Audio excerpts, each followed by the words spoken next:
तक एक lower trend start नहीं होगा और तब तक कोई भी डरने की ज़रूरत नहीं है। हमको ईएमए का सपोर्ट मिल रहा है, प्लस में ये बेस बना के जब भी ब्रेकआउट देता है ना कभी भी, तब एक अच्छा खासा रैली बनता है हमको। देखो इधर भी आप देखोगे ना, ये इस टाइम पे अच्छा खासा एक डाउन ट्रेंड आया था, लेकिन बेस बना के फिर अच्छी कैंडल से ब्रेकआउट दिया था, उसका देखोगे बैक टू बैक एक अच्छी रैली देखने को मिली थी आपको। यहाँ से ऑब्जर्व करोगे ना, तो 9 से 10% की रैली थी, तो मे बी है ना इधर भी कोई बड़ी बात नहीं होगी कि 8 से 10% की रैली आने वाले टाइम में इधर तक भी एक बार के लिए हम 6 से 5-6% तक मानते हैं, क्योंकि 50,000 जो एक राउंड नंबर है ना, ये बहुत एक रेजिस्टेंस का काम कर रहा है। मतलब इससे पहले भी क्या हुआ था कि 50,000 टच नहीं हुआ था, उससे पहले ही सेलिंग आ गई थी। तो इस बार मे बी 50,000 भी ब्रेक हो जाएगा रिजल्ट से पहले, मुझे जहाँ तक दिख रहा है। ये ऑब्जर्वेशन है, बाकी कोई ज़रूरी नहीं है सेम ही ऐसा हो, मार्केट है कुछ भी कर सकता है। अभी हम लोग ना बात करते हैं आज कि है ना स्टॉक्स फाइंड आउट कैसे करेंगे हम, कौन से स्टॉक्स में ट्रेड करना चाहिए और कैसे स्विंग ट्रेड के लिए सेटअप को ढूंढे, ये सब चीज़ों पे आज बात करते हैं। तो देखो आज मैंने ना दिन में कुछ ये प्रोफार्मा तैयार किया था, ये एक बार मैं आपको दिखाना चाहूँगा। तो देखो इसमें ना आपको जूम कैसे हो गया,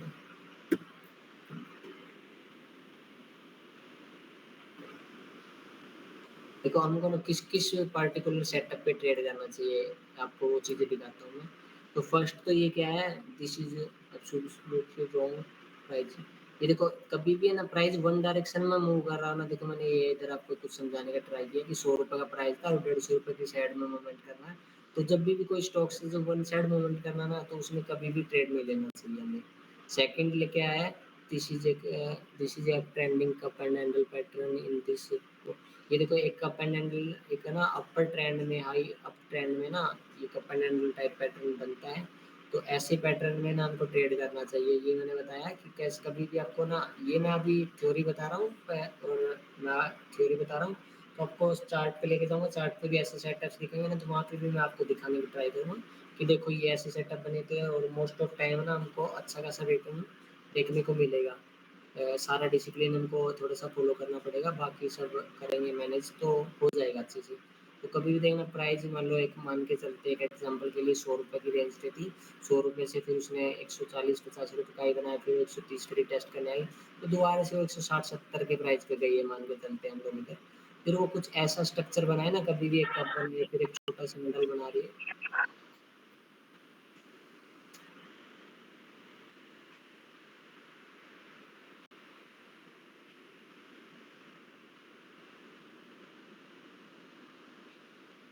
कभी भी ना एक ऐसा कप बना रही है, फिर छोटा हैंडल बना रही है, तो हमको मोस्ट ऑफ टाइम क्या करना है कि ये कप का ब्रेकआउट होने से पहले ना एक बुलिश कैंडल देखनी है। इधर क्या क्या पॉसिबिलिटी होनी चाहिए, देखो ऐसा मिले ना, तो एक तो मैं 2 ईएमए बताऊंगा आपको, मूविंग एवरेज। हमको 2 मूविंग एवरेज ना अपने सिर्फ एक एडवांटेज के लिए अपने चार्ट में ऐड ऑन करना है, और इसमें ज़्यादा तो प्राइस एक्शन ही मैटर करेगा, लेकिन एक एडवांटेज के लिए हम अपना ईएमए पे भी ले सकते हैं, 1 से 2 एडवांटेज हमको एक्स्ट्रा मिलेंगे, तो हमको ज़्यादा कन्विक्शन रहेगा ट्रेड में एंटर करने टाइम। तो इधर हम क्या देखें ना, कभी प्राइस है ना 100 रुपये से ऊपर मूवमेंट करती हो, मतलब एक स्टार्टिंग रेंज से, मतलब इधर एक स्टॉक्स ने नया अपना स्टार्ट किया है, तो वो 100 रुपये के प्राइस पे ओपन हुआ, 100 से फिर वो मतलब ये भी हर टाइम फ्रेम की बात है, ये ज़रूरी नहीं कोई पार्टिकुलर वन डे पे ही काम करेगा, ये 1 वीक पे भी काम करेगा, ये 5 मिनट पे भी काम करेगा, 1 मिनट पे भी काम करेगा। मैं आपको हर जगह दिखाऊँगा ऐसे ही, जो मैं जिन पैटर्न से आपको ट्रेड देता हूँ, मैं वो सब दिखा रहा हूँ आपको। मैं खुद पर्सनली भी इन्हीं सेटअप्स पे मोस्ट ऑफ टाइम ट्रेड करता हूँ। तो कोई भी प्राइस है 100 रुपये से मूवमेंट स्टार्ट किया, 100 रुपये से वो 140 किया, फिर थोड़ा सा रिटेस्ट करके 130 आया, फिर कुछ टाइम बाद वो दोबारा से अपना नया हाई बना के 150 पे ट्रेड कर रहा है। और वहाँ पे कभी भी आपको कोई स्टॉक से एक कुछ पर्टिकुलर टाइम के लिए एक ऐसा कप टाइप पैटर्न बनाता दिखे, फिर एक छोटा कप बनाता दिखे, तो वहाँ पे आपको समझ जाना है कि अभी एक नए फ्रेश हाई बनाने के लिए स्टॉक्स तैयार हो रहा है, वहाँ पे प्रिपेयर हो रहा है। तो उस टाइम पे आपको क्या करना है कि जो कप की हाइट देख रहे हो, वनडे में आप कभी भी ट्राई करना, देखो वनडे में आप ट्रेड कर रहे हो, मतलब डेली टाइम फ्रेम पे आप ट्रेड कर रहे हो, तो उस डेली टाइम फ्रेम पे चार्ट देख रहे हो, तो वहाँ पे आप है ना कभी भी स्टॉक में एंट्री लो ना, तो ये समझ के लो कि मुझे कम से कम स्टॉक्स को 1 वीक तक तो होल्ड करना ही पड़ेगा। एक बार के लिए ये चीज़ मान के लेना पड़ेगा, 1 वीक से या 10 दिन तक मैक्स टू मैक्स हमको ये ट्रेड में होल्ड करना पड़ेगा। और ये जो छोटा कप आपको देखने को मिले ना, ये बिल्कुल परफेक्ट नहीं दिखेगा हर जगह, मतलब जैसा जितना सिंपल मैंने बना के दिखाया ना, ऐसा आपको देखने को नहीं मिलेगा। तो वहाँ पे आपको क्या-क्या देखना है, एक ऐसा कप दिखेगा, फिर दूसरा जो कप दिखेगा ना, उसका लो ना इसको टच नहीं करना चाहिए, जो बड़े कप का लो है ना, उससे ऊपर ही रहना चाहिए। और कप की जो हाइट रहेगी ना छोटे वाले कप की, वो 3 से 4% मैक्स टू मैक्स ट्राई करना 1 डे में। 1 वीक पे थोड़ी-सी ज़्यादा मिलेगी, 1 वीक पे आपको 8 से 10% मिलेगी, और 1 डे पे देखोगे तो ये कम से कम मतलब ज़्यादा से मैक्स टू मैक्स 4 टू 5% रहना चाहिए। तब आप क्या करोगे, जितना ज़्यादा ये जितना कम रहेगा ना, उतना छोटा आपको स्टॉप लॉस मिलेगा। मान के चलते हैं इस कप की हाइट ना 3% है, तो इधर आपने एंट्री बनाया, इसकी 6% है, इसकी 3% है। तो आपने ना इसके ब्रेकआउट होने से पहले एंट्री बनानी पड़ेगी। वो मैं आपको बताऊँगा कि एंट्री किस कैंडल पे बेस पे बनानी है और क्या-क्या चीज़ें देखनी है, वो सब चीज़ मैं आपको बताऊँगा चार्ट पर जाकर। एक बार थ्योरी में मैं आपको बता देता हूँ। तो इसके ऊपर से पहले हमको एंट्री बनानी है, मान के चलते हैं ये इसका प्राइस है ना, ये 160 है, तो 160 पे हमको एंट्री बनानी है, और इधर हमको एसएल जो प्लेस करना है वो 154 का, मतलब ₹154 तक का एसएल मान के चलते हैं, 3 टू 4% का एसएल हमको मिल रहा है। तो एसएल डाल दीजिए और 1/2 का आप ट्रेड बनाइए इधर, कि आप जाने में ₹6 का लॉस उठाने के लिए तैयार है, तो ₹12 का प्रॉफ़िट आने तक आप कम से कम होल्ड करिए। मैं जो आपको ट्रेड प्रोवाइड कराता हूँ ना, उसमें क्या होता है, मैं रिस्क रिवॉर्ड मैनेज करता हूँ, 1 बाय 1 भी करना पड़ता है कभी-कभी, क्योंकि मोस्टली लोग इधर क्या आते हैं, बिगिनर्स आते हैं कभी-कभी ग्रुप में, मोस्ट ऑफ टाइम बिगिनर्स ही आते हैं जो सीखने के लिए आते हैं। तो उनको ना ऐसे बोल दूँगा ना मैं कि इसका बड़ा टारगेट रखो, ये ₹100 का स्टॉक है, 100 पे बाय करो, और इसका ना 96 का स्टॉप लॉस है, और इसका ₹130 का टारगेट है। तो वो सब कुछ बोल के ₹130 को फॉलो करने लग जाएँगे। वो ₹105 जा रहा है, ₹110 जा रहा है, वो कुछ भी डिसिप्लिन से बुक नहीं करेंगे वहाँ पे, कुछ भी रिस वो वहाँ पे ट्रेलिंग स्टार्ट नहीं करेंगे। देखो कई चीज़ें होती हैं, कई सिनेरियो होते हैं। मेरे को ये भी पता हो ना कि ₹100 का स्टॉक से आने वाले टाइम में 150 जाएगा, और वो जब भी ₹120, ₹130 जा रहा है, तो वहाँ पे मैं कम से कम 20% क्वांटिटी, 30% क्वांटिटी या तो ट्रेलिंग स्टार्ट करूँगा, नहीं तो कुछ क्वांटिटी वहाँ पे बुक करना डिसिप्लिन बनता है। मतलब आपने ₹5 का रिस्क उठाया है, और आपके मतलब फ़ेवर में ना ₹5 जब भी मूवमेंट मिल रहा है ना, तो वहाँ पे कम से कम या तो कुछ प्रॉफ़िट को लॉगिन करिए। वो इसलिए करिए क्योंकि ना आप वहाँ पे रिस्क फ्री ट्रेड कर सकते हो, वहाँ पे आने के बाद। आपने ₹1,00,000 किसी भी स्टॉक्स में डिप्लॉय किया है, ₹100 के प्राइस पे डिप्लॉय किया है, और वो ₹105 आ गया है, तो वहाँ पे आपको ₹5,000 का प्रॉफ़िट मिल रहा है, वहाँ पे ₹2,000 बुक करिए, ₹1,000 बुक करिए, और अपनी ट्रेड को रिस्क फ्री करिए। ₹100 पे ट्रेल करके ला दीजिए अपना स्टॉप लॉस को। उसके बाद आपको, क्योंकि उसका रीज़न होता है, आप ना जो ट्रेड कर रहे हो ना, वो नंबर ऑफ वन ट्रेड है। आप लाखों ट्रेड करने वाले हो आने वाले टाइम में, हज़ारों ट्रेड करने वाले हो। तो कभी भी है ना, एक स्टॉक्स क्या एक ट्रेड के पीछे नहीं भागना। ये नहीं है कि इसमें ही मेरे को 1,00,000 रुपए कमाना है, इसमें ही मेरे को 50% कमाना है, 20% कमाना है। आपको 5%, 10%, 3% जो भी मिल रहा है ना, कम से कम ना ट्राई करिए एक बार, जब भी आपका कोई भी ट्रेड है ना न्यूट्रल से प्रॉफिट में कन्वर्ट होता है ना, तो उसको दोबारा से लॉस में कन्वर्ट करोगे, तो ये डिसिप्लिन और साइकोलॉजी दोनों चीज़ आपके आने वाले टाइम में खराब करेगा। देखो कल के दिन है ना, एक स्टॉक्स था, 1 सेकंड के लिए मैं दोबारा से वहाँ पे जाता हूँ, मैं आपको बताता हूँ। वो स्टॉक्स में ना कई लोगों ने, मेरे को पता है, लॉस में कन्वर्ट कर लिया होगा। ये लूमेक्स वाला ट्रेड था ना, देखो लूमेक्स मैंने कहाँ पे दिया था? लूमेक्स आई थिंक ना मैं दिया था ₹486-87 पे दिया था, और इसने कितने रुपए का हाई मारा था? ये मैं बात करता हूँ 486 से करके, देखो लगभग-लगभग 4% की मूवमेंट मिली थी 1 से 2 दिन में। तो आप ना मंथली 5 टू 7% भी कमाओगे ना, तब भी अच्छा है, बहुत बहुत ज़्यादा अच्छा रहेगा, आप 5 से 7% कमा रहे हो। तो आपको सिर्फ़ सिंगल स्टॉक्स में जब 4% मिला ना, तो वहाँ पे कम से कम ट्राई करिए 10 से 20% क्वांटिटी तो कम से कम बुक करना। नहीं तो कुछ भी मत करो ना, तो जब भी आपको दिख रहा है मेरा ट्रेड 4 टू 5%, 3% प्रॉफिट में चल रहा है, तो कम से कम बिना भी किसी का बोले एंट्री पे स्टॉप लॉस डाल के छोड़ दीजिए। उससे क्या होगा आपको कि है ना, नुकसान नहीं होगा उस ट्रेड में। दूसरी एक ट्रेड मिलेगी, उसमें प्रॉफिट हो जाएगा, कम से कम उसमें तो नुकसान नहीं होगा। आप प्रॉफिट की ट्रेड को लॉस में कन्वर्ट करने लग जाओगे ना, आपका सारा साइकोलॉजी खराब हो जाएगा।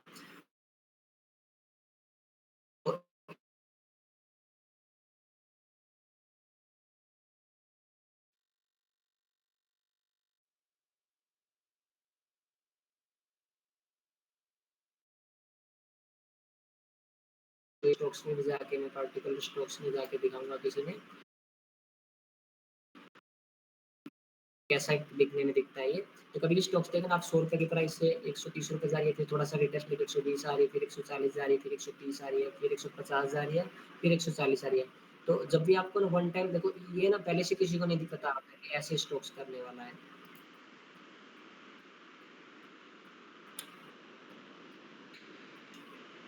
देखिए कभी हाँ, देखिए ये ना पहले से कभी भी किसी को पता नहीं होता कि स्टॉक्स कैसा परफॉर्म कर रहा है चार्ट पे टेक्निकल बेस पे वो कैसा परफॉर्म करने वाला आने वाले टाइम में। लेकिन ना जब भी आपको मतलब ऐसा स्ट्रक्चर दिखे ना तब आपको ट्रेड करना है। पहले से सोचना नहीं है कि ये ऐसा करेगा मैं पहले से ट्रेड ले लेता हूँ, ऐसा कभी मत करना। कभी भी देखना ₹100 से प्राइस है वो 130 जा रही है, फिर 120 रिटेस्ट कर रही है, फिर 140 जा रही है। तो जब सेकंड टाइम ये रिटेस्ट करने देखो फर्स्ट टाइम हम लोगों ने देख लिया और हिस्ट्री रिपीट होती है मोस्ट ऑफ टाइम। तो हम लोगों ने फर्स्ट टाइम देखा कि ₹130 गया, 120 का रिटेस्ट किया, फिर 140 गया, अब 130 की रिटेस्ट करने आ रहा है।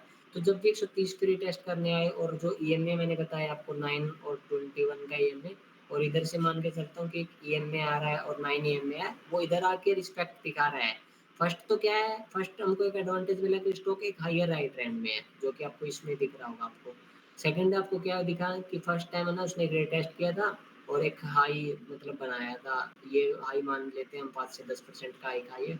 तो नेक्स्ट टाइम भी हम क्या ट्राई करेंगे कि इधर आके ईएमए पे रिस्पेक्ट दिखा रहा है और इधर है ना 3 से 4 दिन का देखो ये है ना मैंने फ़ोटो अपलोड किया है इसमें, इसको एक बार थोड़ा-सा क्लियर आप लोग पढ़ लेना। ये मैंने ना उसके प्रे इस पे जो पेंट होता है ना इसमें ही बनाया था आज दिन में ही, तो अच्छे से नहीं बनाया। दोबारा से मैं इसको क्लियरिटी थोड़ा-सा दे के बनाऊँगा। कि देखो मैंने इसमें डाला in this pattern also we have to wait for a pull back after a bull run. मतलब एक बुल रन के बाद एक पुल बैक का हमको वेट करना है। Look for consolidation and then make an entry one bullish candle. मतलब इसमें मैंने डाला था कि फॉर कंसोलिडेशन देन इसमें मैं डालना चाह रहा था कि 3 से 4 दिन का जब भी आपको कंसोलिडेशन मिले ना मतलब एक पुल बैक के बाद है ना इधर आपको वेट करना किसी भी स्टॉक्स में। मैं आपको एक पार्टिकुलर स्टॉक्स दिखाऊँगा अभी, अभी 2 ही मिनट बाद दिखाता हूँ आपको। इधर आपको क्या करना पुल बैक के बाद वेट करना कि कम से कम है ना इधर 3 से 4 दिन का कंसोलिडेशन दिखे तो बहुत ही ज़्यादा अच्छा होगा। तब हमारा ना ट्रेड में प्रॉफिट का एक्यूरेसी 80 टू 90% हो जाएगा और एक सिंगल कैंडल पे हम लोग ट्रेड करने का ट्राई करेंगे तो वहाँ पे 60 50 टू 60% रहेगा। तो मोस्ट ऑफ टाइम ट्राई करना कि ऐसा जब भी कोई भी आपको स्ट्रक्चर दिखे, एक पुल बैक पे इधर 2 से 3 दिन कंसोलिडेशन दिखे, ईएमए का हमको सपोर्ट दिखे, वहाँ पे जब भी एक बुलिश कैंडल बन रही है, तब आपको वहाँ पे एक एंट्री करना है और उस ज़ोन के नीचे का स्टॉप लॉस डालना। मान लीजिए देखो मैंने इधर एंट्री डाला है, आप एक एग्ज़ाम्पल के लिए मान सकते हैं हम इधर कि हम लोगों ने ना ₹135 पे एंट्री किया है, ₹130 का स्टॉप लॉस है और ऊपर है ना ये कम से कम ₹145 के लिए हम होल्ड करेंगे इसको। जाने में कितना ₹5 आने में ₹10 लेकिन जब भी ₹5 तक जाएगा ना तब हम क्या करेंगे ये है ना स्टॉप लॉस इसको ट्रेल कर देंगे। ट्रेल करना भी बताऊँगा। ट्रेल आप ना 9 मतलब 1 डे में आपका फ़ेवर में जब तक 5% मूवमेंट आ रहा है तब तक तो आप ना 9 ईएमए के ऊपर ट्रेल करिए। अभी मैं ना ये थर्ड वाला जो मैंने आपको समझाया ना इसको एक पार्टिकुलर स्टॉक के साथ समझाता हूँ मैं। दोबारा से मैं इस पे आ गया हूँ। तो इस स्टॉक्स का मैं बात करता हूँ मेरी इसी में था शायद यही था। हाँ, ये वाला स्टॉक्स का ही मैं बात कर रहा हूँ, जो मैं आपको दिखाने का ट्राई कर रहा था। देखो ए एक सेकंड के लिए रुकना, मैं ना इसको इधर खोल लेता हूँ और इसको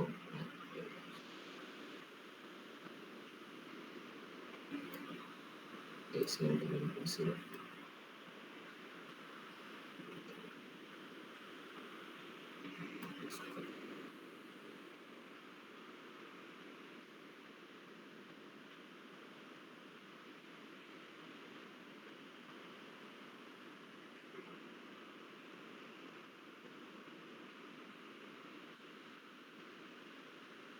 देखो इसको मैं इधर रख लेता हूँ अभी और मैं इसमें चला देता हूँ दूसरा ये रहा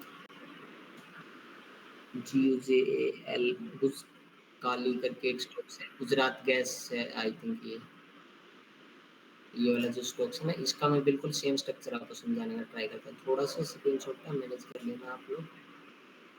करके लिए देखो मैंने क्या बताया कि स्टॉक्स एक हायर हाई ट्रेंड बना रहा हूँ। देखो इसमें क्या देखोगे ना आप, पिछले कितने टाइम से देखो एक हायर हाई बनाते हुआ रहता है। एक हाई बनाया, फिर एक बेस, फिर लो बनाया, फिर एक हाई बनाया, फिर एक लो, फिर हाई, फिर लो, फिर हाई बनाया, फिर लो बनाया। तो अभी देखो एक तो बड़े टाइम फ्रेम पे भी आप देखोगे ना वीकली पे भी सेम स्ट्रक्चर है। मैं एक बार ईएमए को ऑफ कर देता हूँ और ईएमए थोड़ा सा क्लियरिटी दिखेगा आपको। देखो इधर से देखोगे ना एक हाई बनाया फिर एक बेस थोड़ा सा लो बनाया फिर एक हाई बनाया फिर थोड़ा सा लो फिर हाई फिर लो। ये थोड़ा सा ज़्यादा लो बना दिया था लेकिन कोई बड़ी बात नहीं है। फिर डेली टाइम फ्रेम पे आते हैं।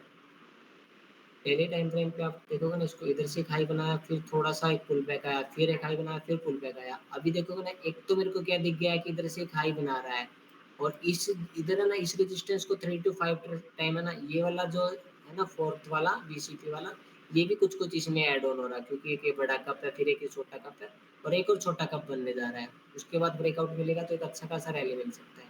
तो मैं एक बार इस पे डिस्कस करता हूँ। फर्स्ट एडवांटेज हमको मिला कि एक हायर ट्रेंड में है। सेकंड क्या इधर सेलिंग आई लेकिन वो सेलिंग है ना कुछ टाइम बाद ही एब्जॉर्ब कर ली बायर्स ने और अपने साइडवेज जोन में अभी कंसोलिडेट कर रहा है। स्टॉक्स का रिजल्ट्स भी आने वाला था आई थिंक कल आएगा 27 को। हाँ कल ही आने वाला है। और इसका मैं एक तो मेरे को एडवांटेज मिला बड़े टाइम फ्रेम पे स्टॉक्स अप ट्रेंड में है। सेकंड एडवांटेज क्या है कि इस जोन को ना मल्टीपल टाइम हिट कर चुका है तो इस बार मे बी इसको ब्रेक कर देगा। और थर्ड एडवांटेज हमारे पास एक ईएमए का सपोर्ट मिल गया। जब तक ईएमए के ऊपर देखो कभी भी आप देखोगे ना मोस्ट ऑफ टाइम जब भी ट्रेंडिंग स्टॉक होगा ना 30 डिग्री से ऊपर ईएमए टेस्ट कर रहा होगा ना इसमें थोड़ा सा नहीं दिख रहा हूँ जो मैं आपको दिखाना चाहता हूँ वो दूसरे में दिखाऊंगा मैं आपको। तो अभी का ना थोड़ा सा मुझे लग रहा है इसके रिजल्ट्स थोड़े अच्छे ना आते नहीं है स्टॉक्स के। मैंने पिछले रिजल्ट्स देखे थे नहीं तो मैं इसको जरूर डालता क्योंकि बहुत छोटे स्टॉप लॉस के साथ मिल रहा था। इसका देखो एंट्री बन रहा है ना वो इधर मैं वेट कर रहा हूँ एक बुलिश कैंडल मिलेगा ना तब मैं इसके ऊपर एंट्री करूंगा। मान के चलता हूँ 806 रुपये पे मैंने एंट्री किया और 793 रुपये का मेरा स्टॉप लॉस है। कितने परसेंट का मेरा स्टॉप लॉस बनेगा इधर से इधर तक का मैं स्टॉप लॉस रखूँगा। 2% का stop loss max to max 2% का स्टॉप लॉस बन रहा है और मैं ना इधर मान के चलता हूँ इसके ऊपर मैं एक एंट्री बनाऊँगा और मैं स्टॉप लॉस को रखूँगा इधर का। और है ना मिनिमम टारगेट जो मिलेगा ना वो आराम से इतना मिल जाएगा आपको। 1/2 का टारगेट मिल रहा है मान के चलते हैं 26 पॉइंट का टारगेट मिल रहा है और 12 पॉइंट का स्टॉप लॉस है। तो ऐसे जब भी आपको स्ट्रक्चर देखने को मिले ना तो ट्रेड करना आप most of time possibility are very high कि आपको के फेवर में मूवमेंट आएगा। अगेंस्ट में आने की कम ही उम्मीद रहती है। तो मैं एक बार दोबारा से इसको फोर्थ वाला और आपको थोड़ा सा समझाने का ट्राई करता हूँ। ये होता है बीसीपी मतलब ये बीसीपी पैटर्न बोलते हैं इसे हम। कभी भी स्टॉक्स है ना एक नीचे की प्राइस मान लो 100 रुपये से प्राइस ट्रेड कर रहा है 100 रुपये से 130 रुपये गया फिर 150 रुपये गया और वहाँ पे कंसोलिडेट कर रहा है। पिछले ये मान लेते हैं हम एक महीने से कंसोलिडेट कर रहा है। 150 रुपये से 140 आया फिर दोबारा 150 गया फिर 145 आया फिर 150 गया फिर 147 आया फिर 150 गया। तो हर बार जब भी कप बना रहा है तो वोलेटिलिटी को एब्जॉर्ब कर रहा है। तो ये वीसीपी पैटर्न है वोलेटिलिटी कंट्रैक्शन पैटर्न बोलते हैं इसे। तो ये जो भी सेलिंग होती है ना उसको एब्जॉर्ब करता रहता है हर बार। तो जब भी अगर ऐसे कप बनने लग जाए ना 2 से 3 कप बनते हैं तो इसके बाद ना स्टॉक्स के पास है ना जगह ही नहीं रहता और ज़्यादा कंसोलिडेट करने का। जो लोग है ना इसको एक्युमुलेट कर रहे हैं ना मतलब जो बायर्स है ना जो ऑपरेटर होते हैं बड़े-बड़े प्लेयर्स होते हैं वो इसको वन साइड पे कभी भी रैली करके नहीं ले जा सकते। वो लेके जाएँगे ना तो कभी भी स्टॉक्स है ना वन साइड रैली करेगा ना तो देखना एक सेलिंग भी आती है ना तब भी वो वन साइड आ जाती है उसमें। तो क्योंकि जब वो बायर्स होते हैं ना तो रिटेलर्स और नॉर्मल बायर्स उसमें ऐड नहीं होते हैं ज़्यादा। क्योंकि जब ना कोई भी मान के चलते वो बोलते हैं ना कि चीता जब भी भागता है तो 2 कदम पीछे लेके भागता है। तो ऐसे स्टॉक्स को हम चीता ही मान के चलते हैं कि जब भी ये चलते हैं तो थोड़ा-सा टाइम चलने के बाद साँस लेते हैं। कभी भी आपको ना मान के चलो मैं आपसे एक एग्ज़ाम्पल देता हूँ आपके ऊपर ही। आपको बोला जाए कि 10 किलोमीटर की आपको रेस करनी है, तो एक बंदा तो क्या करेगा, एक बंदा सोचेगा कि मैं भागता रहूँ 10 किलोमीटर एक साथ भागूँ। तो एक बंदा सिर्फ़ अपना ना थोड़ा-सा आईक्यू लगा के सोचेगा कि है ना 10 किलोमीटर भागने से अच्छा क्या है कि मैं 1 किलोमीटर ज़्यादा स्पीड से भागूँ, फिर थोड़ा-सा रेस्ट करूँ, फिर 1 किलोमीटर भागूँ, फिर रेस्ट करूँ, फिर 1 किलोमीटर भागूँ। तो जो ऐसे सोचेगा ना कि मैं 1 किलोमीटर भाग के रेस्ट करूँ, तो वो इस रेस को जीत जाएगा। मोस्ट ऑफ टाइम वो ही जीत जाएगा क्योंकि ना उसका क्या रहेगा, वो जब भी रेस्ट करेगा ना तो वो अपने माइंड को बिल्कुल फ्री कर लेगा उस टाइम पे। वो आगे अपनी स्ट्रैटेजी बनाता रहेगा कि मेरे को कैसे भागना है। जो एक साथ भागेगा ना वो इतना ज़्यादा थक जाएगा 6 किलोमीटर 5 किलोमीटर के बाद ही वो वहाँ पे ही गिर जाएगा चक्कर खा के। तो वैसे ही स्टॉक्स में होता है जब भी स्टॉक्स वन साइड ऐसे ये मैंने में बताया कि वन साइड रैली देगा ना तो वो बिल्कुल खराब होता है। वैसे स्टॉक्स जैसे ऊपर जाते हैं उतना स्पीड से नीचे भी आ जाते हैं। ये पर्टिकुलर एक स्टॉक की नहीं बोल रहा हूँ, ऐसे तो मतलब कोई एक स्टॉक मिल जाएगा जो चलता ही जा रहा है लेकिन कभी ना कभी 1-2 स्टॉक्स के नाम बताऊँगा मैं, एक पीसी ज्वेलर्स है और पीसी ज्वेलर्स भी क किसी टाइम पे ऐसे ही जा रहा था। अडानी के स्टॉक्स भी कभी-कभी एक बार ऐसे ही जा रहे थे, फिर वो वापस नीचे आए थे हिडनबर्ग की रिपोर्ट से पहले। तो ऐसे स्टॉक्स को में हमको ना ये टेम्परेरी बेस होते हैं, टेम्परेरी कभी-कभी रिटर्न देंगे, लेकिन मोस्ट ऑफ टाइम है ना ऐसे सेटअप पे ट्राई करोगे ना तो आपको पॉसिबिलिटी ज़्यादा रहेगी रिटर्न मिलने की। तो ₹100 का स्टॉक इस पे दोबारा से आते हैं, तो ₹100 का 130 गया, फिर 150 का, फिर उधर है ना 1 महीने तक कंसोलिडेट कर रहा है कम प्राइस में। एक बार मान के चलते 140 आया तो दोबारा 140 को टेस्ट करने नहीं आ रहा है। तो इधर है ना साइकोलॉजी क्या बनती है कैंडल्स की, साइकोलॉजी ये बनती है कि जो बायर्स है ना वो स्ट्रॉन्ग होते जा रहे हैं। मतलब सेलर्स ने थोड़ा-सा प्रॉफिट बुकिंग और सेलर्स 140 तक ले आए एक बार। सेकंड टाइम दोबारा से सेलर्स लाने का ट्राई किया ना 140 से नीचे, तो लेके ही नहीं आ पाए, वो 145 तक लेके आए। थर्ड टाइम टेस्ट किया तो 147 तक लेके आए। तो इस बार क्या होगा पॉसिबिलिटी और वेरी है कि इधर से सेलिंग आएगी तो ये कितने रुपए की आ जाएगी? ₹1 ₹2 की आएगी, 147 तक तो ले ही आए।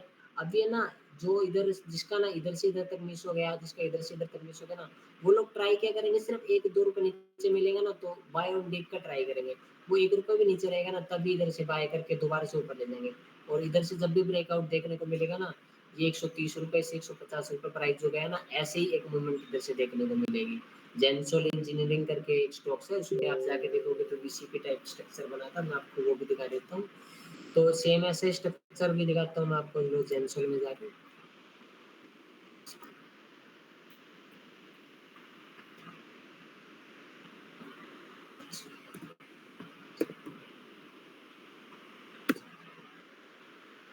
देखो जो मैंने वीसीपी टाइप स्ट्रक्चर बताया ना, देखो बिल्कुल सेम आपको देखने को नहीं मिलेगा, लेकिन आप इमेजिन करोगे ना तो ये कुछ-कुछ बिल्कुल ऑलमोस्ट वैसा ही स्ट्रक्चर देखने को मिला था। देखो ये एक कप बना था, मैंने क्या बताया था कि एक रैली करेगा स्टॉक्स, वो सब चीज़ दिखाता हूँ आपको। ये एक कप बना, फिर सेकंड टाइम क्या हुआ, इसको भी एक कप कंसीडर कर सकते हैं। 2 को मिला के एक कर लेता हूँ मैं एक बार के लिए, वैसे आप इधर भी एंट्री बनाते तब भी ये ब्रेक नहीं होता, क्योंकि आप मान के चलते हैं एक बड़ा कप ये था, सेकंड कप ये छोटा वाला, थर्ड कप ये, तो आप इधर भी एंट्री बनाते ना, थोड़ा-सा नीचे आता लेकिन फिर ब्रेक कर देता। तो ये थर्ड कप मैं इसको कंसीडर कर लेता हूँ। ये वाला। देखो इधर ना 3 कप्स बने और जब भी फिर स्टॉक्स ने ना शूट किया तो देखो कितने परसेंट का रैली दिया था। इधर से आप देखोगे ना तो लगभग 50 टू 60% का रैली दिया था। मैं तो कैप्चर भी किया था इस रैली को उस टाइम पे। और देखोगे ना जब देखो स्टॉक्स मैंने क्या बताया कि पहले क्या होगा स्टॉक्स में एक ना अप ट्रेंड देखने को मिलेगा ऐसे स्टॉक्स में। देखो इधर से स्टॉक स्टार्ट हुआ था, इधर से देखो स्टॉक स्टार्ट हुआ था, एक रैली दिया, फिर एक थोड़ा-सा पुल बैक दिया, एक पुल बैक मान सकते हो, फिर एक रैली दिया था। फिर इधर है ना ये पुल बैक देके मतलब ये जितना रैली दिया था ना इधर से इधर तक मोस्ट ऑफ टाइम, इतना ही रिटर्न आपको ऊपर आराम से देखने को मिल गया होगा। देखो इधर का रिटर्न आप इधर लेके जाओगे ना, तो ज़्यादा ही मिला है, लेकिन मान के चलते इतना भी हम लोग टारगेट के लिए रख सकते हैं, जो पिछला टाइम है ना। और मिनिमम टारगेट तो ना 1/2 ही रख के चलिए। मान लो आप ₹10 का स्टॉप लॉस लेने के लिए तैयार हो, तो ₹20 प्रॉफिट आने के बाद आप कम से कम ट्रेल करना स्टार्ट कर दीजिए, वो अच्छा रहेगा। एक बार है ना सब लोग अपना माइक ओपन करके मुझे एक बार बता दीजिए समझ आ रहा है या नहीं आ रहा है? अभी मैं यस सर, आपको आ रहा बोलता है। रहा हूँ, यस सर, आ रहा आ रहा है ना? है। Yes sir. हाँ, देखो यही तरीके होते हैं स्टॉक्स को फाइंड करने के, और इसी ऐसे ही करके आप स्टॉक्स को सर्च कर सकते हो, कोई भी स्टॉक्स हो। लेकिन है ना उसका नेचर है ना ऐसा ही न्यूट्रल होना चाहिए, ये नहीं वो गैप अप के सिनेरियो में चल रहा हो, गैप डाउन के सिनेरियो में चल रहा हो।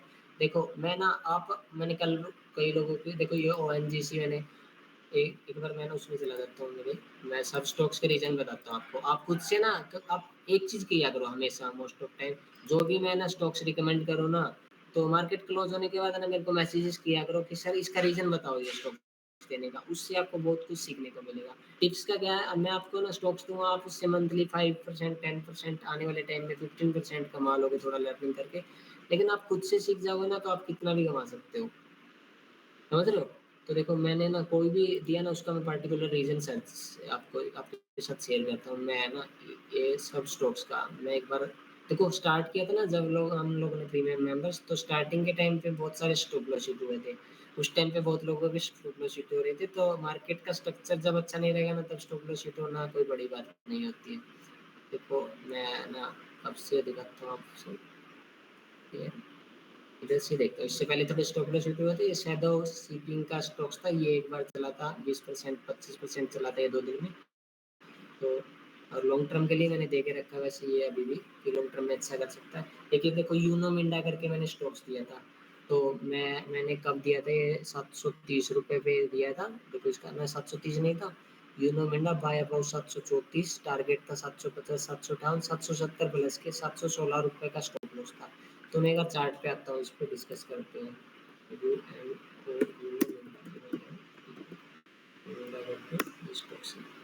देखो मैंने देखो कहाँ पे ये स्टॉक्स दिया था, ये स्टॉक्स दिया था मैंने इस कैंडल पे 10 मई को, कितने तारीख की बात है, 14 मई की बात है, 14 मई पे आ जाती है, 14 मई। हाँ, मैंने इस दिन दिया था, देखो जिस दिन है ना ये कैंडल, ये वाली कैंडल मिलनी थी ना, इस दिन दिया था मैंने। इसका देने का रीजन मैं आप लोगों के साथ देखो शेयर करता हूँ। एक बार मैं इसको ईएमए को दोबारा से ऑफ कर देता हूँ। सबसे पहले ना मैं कोई भी स्टॉक्स है ना किसी को रिकमेंड करता हूँ, उससे पहले मैं वीकली टाइम फ्रेम पे उसका एक बार टाइम फ्रेम पे छोटा सा एनालिसिस कर लेता हूँ 1-2 मिनट का। तो मैंने देखा कि स्टॉक्स का ना फ्रेश हाई है, अभी ऑल टाइम हाई के पास स्टॉक चल रहा है, तो एक अच्छा काम कर रहा है। जब भी स्टॉक्स है ना, मान के चले 1 साल पुराना स्टॉक्स है और आज वो ऑल टाइम हाई के पास चल रहा है, तो आपको ना मोस्ट ऑफ टाइम उसके फंडामेंटल्स चेक करने जाओगे ना, तो वो अच्छे ही मिलेंगे। टेक्निकल जब स्टॉक्स के अच्छे होते हैं ना, तो फंडामेंटल भी अच्छे ही मिलते हैं आपको। तो मैं तो है ना बहुत कम ही ऐसा होता है कि फंडामेंटल्स चेक करता हूँ। और आपको स्विंग ट्रेड भी करना है ना, तो आप टेक्निकल बेस पे बहुत अच्छा कर सकते हो। आप तो टेक्निकल पे थोड़ा प्रैक्टिस करिए, बाकी आप अच्छा कर सकते हो। तो मैंने क्या देखा, वीकली टाइम फ्रेम पे अच्छा परफॉर्म कर रहा था। फिर मैं डेली टाइम फ्रेम पे आया, डेली टाइम फ्रेम पे मैंने क्या देखा कि स्टॉक्स है ना, पिछले देखो इधर भी मैंने एक ये पैटर्न ड्रॉ करके रखा था, जब भी इस पैटर्न का ब्रेकआउट होने से पहले आपको एंट्री बनानी थी। और एक अच्छा खासा मतलब एक क्विक मूवमेंट मिल गया था हमको 2 से 3 दिन में। उसके बाद तो दोबारा से डाउन आ गया, तो 10% के पास मिला था, इधर भी एक ट्रेड बन रहा था।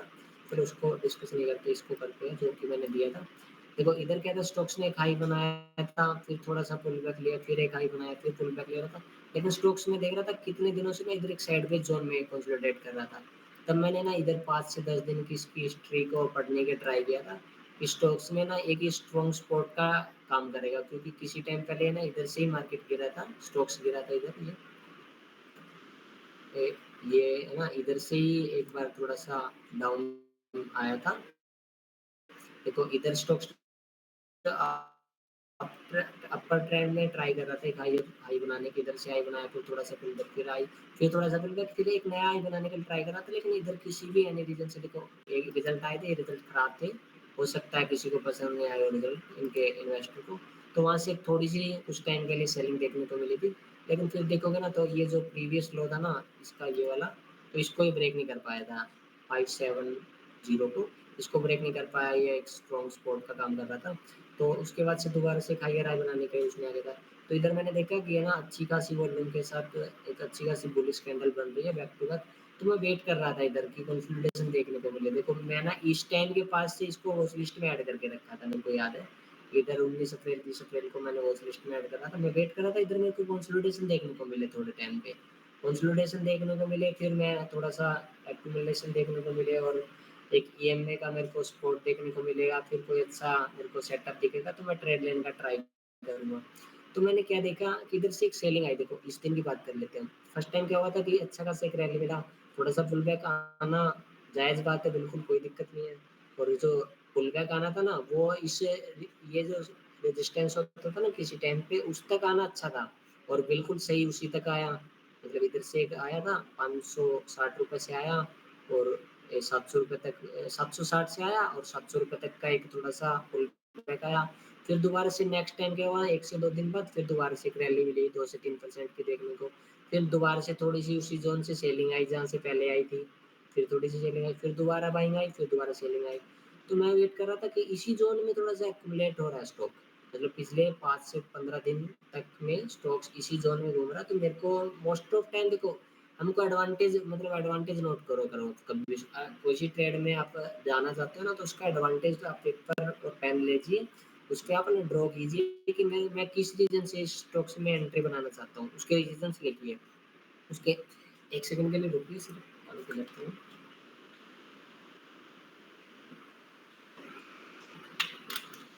देखो आप लोगों को क्या करना है कि है ना उसके एडवांटेज लिखिए कि मैं किस रीज़न से स्टॉक्स में एंटर कर रहा हूँ। मेरे क्या-क्या एडवांटेज थे, फर्स्ट तो ये ओवरऑल हाई अपर ट्रेंड में था, एक एडवांटेज मुझे ये मिला। सेकंड एडवांटेज मुझे ईएमए का मिला, थर्ड मुझे कंसोलिडेशन ज़ोन का मिला और फोर्थ मुझे कोई भी बड़ी सेलिंग देखने को नहीं मिली थी। रिजल्ट्स आने वाले थे, रिजल्ट्स आने से पहले एक ज़ोन में कंसोलिडेट कर रहा था, तो मेरे को ये दिख रहा था कि जो इसके अंदर इन्वेस्टर है, बड़े-बड़े प्रमोटर्स हैं, उनको ऑलरेडी थोड़ा-सा पहले से ही पता चल जाता है रिजल्ट्स वगैरह का, तो वो ही स्टॉक्स को एक अच्छे ज़ोन में कंसोलिडेट करते हैं। कंसोलिडेट कैसे होता है स्टॉक्स, वो क्या करते हैं, जो बड़े-बड़े प्लेयर्स होते हैं, वो एक ज़ोन में थोड़े से बाइंग के ऑर्डर डालते हैं, थोड़े सेलिंग के ऑर्डर डालते हैं। तो तभी बड़े-बड़े ऑर्डर्स एग्ज़ीक्यूट होते रहते हैं और उसी ज़ोन में कंसोलिडेट चलता रहता है। तो देखोगे तो आप इधर से देखो इसी ज़ोन से सेलिंग आया, फिर सेकंड टाइम फिर दोबारा इस ज़ोन में आया। मतलब फर्स्ट टाइम इधर से सेलिंग आया, सेकंड टाइम इधर से आया, थर्ड टाइम फिर ही इस ज़ोन से सेलिंग आया। फोर्थ टाइम दोबारा से भी टेस्ट इस ज़ोन को करा था। लेकिन है ना इधर मेरे को ये वाला जो डोजी कैंडल देखने को मिला ना 10 मई को, 10 मई को भी डोजी कैंडल, 11 मई को डोजी कैंडल, फिर 14 मई को जब मैंने डोजी कैंडल, 11 मई के बाद मैंने 13 मई को डोजी कैंडल देखा, तब मैंने क्या देखा कि इधर एंट्री मिल सकता है। इधर मैंने एंट्री बनाया था और मैंने 720 कितने रुपए का स्टॉप लॉस डाला था उस टाइम पे, मैं देखता हूँ मुझे हो सकता है मैंने ट्रेड करके 716 डाल रखा है। हाँ, ये वाला उस टाइम पे ऐसा था ना जो, ये मैंने इस ज़ोन के नीचे का डाला हुआ 716 का ना, हाँ ये रहा। ये मैंने इस कैंडल जो ये डोजी कैंडल थी ना, और ये इधर से ट्रेंड लाइन का भी रिस्पेक्ट दिखा रही थी इस ट्रेंड लाइन का बार-बार। तो इधर से देखो एक बाइंग देखने को मिला, फिर सेकंड टाइम इधर आया, फिर से एक बाइंग देखने को मिला। तो मुझे दिख गया था कि सेलिंग आनी होगी ना तो इस ज़ोन के नीचे आएगी, अदरवाइज़ इसमें स्टॉक्स में बाइंग आनी है, वो ऊपर ही जाएगा।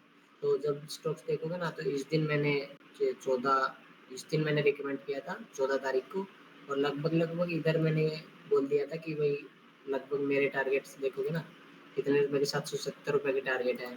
और इस दिन है ना ₹773 के टारगेट तक, 774-74 गया ना, इस दिन मैंने बोल दिया कि मेरे सब टारगेट हिट हो गया, अभी अपनी कन्विक्शन के हिसाब से देख लो। उसका बोलने का रीज़न क्या होता है कि मैं बोल दूँगा ना, अभी भी क्या था कि देखो स्टॉक्स ऑल टाइम हाई के पास जब भी होता है ना, तब वीक नहीं होता कभी भी, कोई भी चीज़ लगा लेना। अभी के टाइम पे गोल्ड, सिल्वर है ना वीक नहीं है, कई लोग मेरे को ना बोल रहे हैं पर्सनली कि गोल्ड, सिल्वर इतने ज़्यादा ऊपर चले गए। मैं बहुत टाइम से ना कई लोगों को गोल्ड, सिल्वर की भी रिकमेंडेशन कर रहा था। मैं खुद से पर्सनली ट्रेड नहीं करता हूँ कमोडिटी में, लेकिन मैंने उनको बताया था कि गोल्ड, सिल्वर है ना जितने हायर ज़ोन में जाएँगे ना उतने बुलिश होते रहेंगे, उतने ऊपर जाने की इनकी पॉसिबिलिटी ज़्यादा रहेगी। तो कई बार है ना स्टॉक्स बिल्कुल अपर लेवल पे ना तो वहाँ पे डरने की ज़रूरत नहीं है। देखो अभी आपको ना कल के दिन में ये इधर से थोड़ा-सा ऊपर लेवल से सेलिंग देखने को मिला, लेकिन मैं अभी भी स्टॉक्स में बुलिश हूँ। कई लोग बोलेंगे कि ये तो ना 1 दिन में 9-10% चल गया, अब थोड़ा नीचे आएगा मुझे पता है। पता होने से नहीं आता है, जब तक है ना टेक्निकल लेवल पे वो स्ट्रॉन्ग रहता है तब तक वो ऊपर ही जाता रहता है और देखने वाले वेट करते रह जाते हैं कि नीचे आएगा हम लेंगे। तो देखो ऐसे ही इसका रीज़न था कि इसका बार-बार रिस्पेक्ट दिखा रहा था और ये मेरे को ईएम में दिखा रहा हूँ आपको 9 और 21, इसका मेरे को इधर रिस्पेक्ट देखने को मिला था इस टाइम पे। इसका रिस्पेक्ट दिखा उसी रीज़न से देखो जब तक ऊपर जा रहा है। और मैं क्या बोलता हूँ जब तक है ना ये इसको एक रेड कैंडल से ब्रेक नहीं करता तब तक इसमें खराब सिनेरियो आएगा ही नहीं। ये जाता ही जाएगा। अभी 845 है, आने वाले टाइम में वो 1000 भी देखने को आपको इसमें मिलेगा। और इसके बाद दूसरा स्टॉक्स में मैं बात करता हूँ, ये बजाज बेल्जिस प्रॉपर्टीज़ करके जो है, बेजिल बेजिल प्रॉपर्टीज़।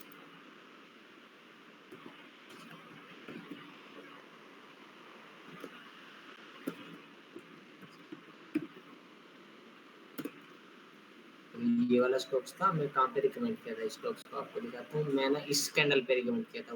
वो उसका करने का रीज़न देखो मैं बताता हूँ। ये स्टॉक्स है ना सबसे पहले मैं देखो इधर भी मैं रिकमेंड किया था इस दिन भी रिकमेंड किया था, फिर मैं कहीं न कहीं इधर भी कहीं रिकमेंड किया था। 2-3 बार इस स्टॉक्स को मैं ना अपने चैनल पे रिकमेंड कर चुका हूँ। तो अभी का बताता हूँ अभी क्यों किया था मैं, मेन तो वो क्लियर होना ज़रूरी है। देखो मैंने ये कितने रुपए पे किया था, ₹256 पे शायद किया होगा, 256 से ₹57 पे, हाँ, ₹256 पे गया था, ₹245 का स्टॉप लॉस था। 262, 66, 70, 75 रिस्क रिवॉर्ड के हिसाब से 1/2, 1/3 तक का रिस्क रिवॉर्ड है। क्योंकि देखोगे ना आप तो लगभग ₹10 का स्टॉप लॉस है और सेकंड टारगेट भी ₹10 का ही है मोटा-मोटी 56, 10, 66। तो ₹10 का स्टॉप लॉस, ₹10 का टारगेट, सेकंड टारगेट के पास 50% क्वांटिटी बुक करके आप कॉस्ट टू कॉस्ट भी स्टॉप लॉस डाल सकते हो। इसमें आपने cost to cost stop loss डाला होगा तो ट्रेलिंग एसएल आपका हिट हो गया होगा, कोई दिक्कत नहीं है। देखो इधर मैंने इसी दिन, किस दिन की बात है, मैं एंट्री कराया था, ये 14 तारीख की बात है, 14 तारीख, हाँ। देखो जिस दिन है ना ये कैंडल्स बनने से पहले ही मैंने एंटर करा दिया था। ये देख रहे हो ना, ये कैंडल्स पूरी बनी भी नहीं थी। कितने बजे की बात है, 10:46 की सुबह-सुबह। तो 10:46 पे जब ये कैंडल बन रही थी ना, 5% लॉक हो रहा था, उसी दिन मैंने इसको इधर डाल दिया था आपको। इसका डालने का रीज़न क्या था, देखो मैं आपको बताता हूँ कि स्टॉक्स एक ना अपर हायर ट्रेंड में था। एक इधर से हाई बनाया, फिर कंसोलिडेट किया, फिर एक हाई बनाया। फिर मैंने क्या देखा, हाई बनाने के बाद फिर थोड़ा-सा करेक्शन आया, लेकिन सेलिंग बिल्कुल भी नहीं आई थी। सेलिंग की वॉल्यूम बिल्कुल भी नहीं दिख रही थी। ये इतनी बड़ी-बड़ी सेलिंग आ रही थी, लेकिन फिर भी नीचे एक पूरा बेस बना रहा था, और ये बेस जो बन रहा था ना, ये इसका स्ट्रॉन्ग स्पॉट के पास बेस बन रहा था। ये वाला जो एरिया ना इसका 248 किसी टाइम पे रेजिस्टेंस होता था, वन टाइम में इसको ब्रेक किया था अच्छी खासी वॉल्यूम से। तो ये एरिया मेरे को पता था स्ट्रॉन्ग सपोर्ट का काम कर रहा था। इधर मेरे को है ना ये अच्छी खासी डोजी कैंडल बनी ना, उसी दिन मैंने देख लिया था कि इधर से स्ट्रॉन्ग सपोर्ट बन रहा है, ईएमए का भी सपोर्ट मिल रहा था, तब मैंने इसके ऊपर ये ट्रेड डाला था। और इसमें भी लगभग हमको टारगेट है ना मोस्टली 1/2 के पास मिल गए थे, 273। हाँ, 273 ऑलमोस्ट ऑफ टाइम सारे ही टारगेट के पास मिल गया था। देखो ये यूसी लोग हो गया था। थर्ड दिखाता हूँ मैं आपको, आजाद इंजीनियरिंग करके स्टॉक्स, एक सेकंड, आजाद इंजीनियरिंग करके, इसका भी मैं आपको रीजन देता हूँ। ये स्टॉक्स देखोगे ना आप, तो मैंने देखो इधर 1308, ये 1308, देखो 1308 पे मैंने बोला था इसके टारगेट थे 1350, 1400, 1400 से 4% का स्टॉप लॉस बन रहा था इसमें मेरा। तो इसका भी देने का मैं रीजन आपको दिखाता हूँ।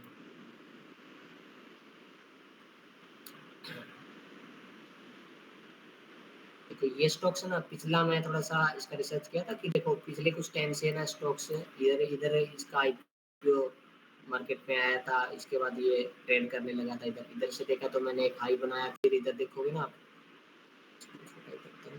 इधर देखोगे तो एक इधर एक बेस बनाया था, ये वाला देखो एक बेस कंसीडर कर सकते हैं। फिर उसके बाद भी एक रैली दिया था। फिर रैली देने के बाद ना इधर एक रैली दिया, फिर इधर से एक सेलिंग आया, फिर सेकंड टाइम इधर से सेलिंग आया। लेकिन इस ट्रेंड लाइन का अच्छा खासा रिस्पेक्ट दिखा रहा था ये। रिस्पेक्ट का मुझे कब पता चला, जब तक ना ये 2 पॉइंट मुझे नहीं मिल रहे थे। 2 पॉइंट मिलने के बाद ही आप ट्रेंड लाइन ड्रॉ कर सकते हो। सिंगल पॉइंट से आप कभी भी ट्रेंड लाइन ड्रॉ नहीं कर सकते। मान के चलिए मैं इधर से कोई ट्रेंड लाइन ड्रॉ करूँगा ना, तो मैं कर ही नहीं सकता। कहाँ पे करूँगा? इधर करूँगा, इधर करूँगा, इधर। जब तक 2 पॉइंट नहीं मिलेंगे ना, 2 पॉइंट से हमको ना एक देखो इस ट्रेंड लाइन को ड्रॉ करने का परफेक्ट तरीका क्या होता है? ट्रेंड लाइन जो होती है ना वो 30 डिग्री की या 45 डिग्री के एंगल में होनी चाहिए। मतलब ऐसी ट्रेंड लाइन ठीक है, और ऐसी भी ट्रेंड लाइन ठीक है थोड़ी-सी। लेकिन कल को आप ट्रेंड लाइन ड्रॉ कर रहे हो ना बिल्कुल ऐसी, तो ये ट्रेंड लाइन गलत हो जाएगी, और ये ऐसी भी रहेगी ना तब भी ये गलत हो जाएगी। ऐसी ट्रेंड लाइन होनी चाहिए तो ठीक होती है। तो ये ट्रेंड लाइन मैंने कैसे इधर मतलब चेक की थी कि मैंने इधर से एक बार ये 2 पॉइंट को कनेक्ट करके देखा था। ये मैं इसको कनेक्ट करूँ, इसको, हाँ, इस पॉइंट को मैंने कनेक्ट करके देखा था। इन 2 पॉइंटों को मैंने कनेक्ट करके फिर इसको ना आगे थोड़ा-सा बढ़ा दिया था। इसको आगे बढ़ाते जाएँगे, तो फिर हमको ऑटोमैटिक पता चल जाएगा कि आगे कौन-कौन से पॉइंट पे हमको सपोर्ट मिल सकता है। देखो फर्स्ट थिंग क्या थी कि ये हायर ट्रेंड में था, इसका कैसे पता चला, इधर से एक हाई बनाया, फिर देखो इधर एक हाई बनाया, पुल बैक आया, पुल बैक का लो कौन-सा था, ये वाला लो था। ये लो था 1162 रुपए का। फिर सेकंड टाइम दोबारा से एक लो बनाया, वो वाला लो था ये वाला। ये ये वाला लो कौन-सा था? 1212 रुपए का। फिर थर्ड टाइम लो बनाया, वो वाला ये था। और देखो लो के टाइम पे जहाँ पे लो बनाया ना, ये वाला लो बनाया था। इसको मैं एक बार हटा देता हूँ। लगभग 1250 का लो बनाया था। इसको देखोगे ना, जब भी ना ये अपना लो बना रहा है और वहाँ पे बेस बना रहा है और ईएमए का सपोर्ट मिल रहा है ना, वहाँ से एक रैली स्टार्ट हुआ था। सेकंड टाइम भी इधर क्या हुआ था कि गैप डाउन खुला, लेकिन वहाँ पे कई दिन बेस सा बनाया। इधर अच्छा बेस नहीं था लेकिन ठीक-ठाक था। फिर भी एक रैली देखने को मिला। तो इधर जब भी देखो ये सेलिंग आ रही थी ना, एक स्लो सेलिंग थी। देखो बाइंग 3 दिन में इतनी ज़्यादा आ गई। बाइंग इधर भी 2 से 3 दिन बाद इतनी आ गई थी। 4 दिन में लगभग 20 से 30% स्टॉक्स ऊपर चला गया। लेकिन जो सेलिंग आ रही है ना वो 15 दिन में भी 10% नहीं आ रही है। इधर देखोगे ना तो ये देखो सेलिंग आनी स्टार्ट हुई थी 26 अप्रैल से, और सेलिंग आती रही थी 13 मई तक। 26 अप्रैल से 13 मई लगभग 20 दिन भी मानते ना, तो सेलिंग कितने परसेंट की हुई थी इधर। इधर सेलिंग जो देखने को मिली ना, लगभग 10% सेलिंग आई थी, और जो बाइंग आई ना वो 3 दिन में कवर हो रही थी। तो मैं इधर है ना मोस्ट प्रोबेबिलिटी मुझे दिख रही थी कि इधर से गिर रहा है, और इधर एक ना ये स्ट्रॉन्ग सपोर्ट मिल रहा है, स्टॉक्स एक हायर ट्रेंड में है। इधर मुझे देखो मेरा थोड़ा-सा क्या है कि एक्सपीरियंस था, तो मैं इधर आपको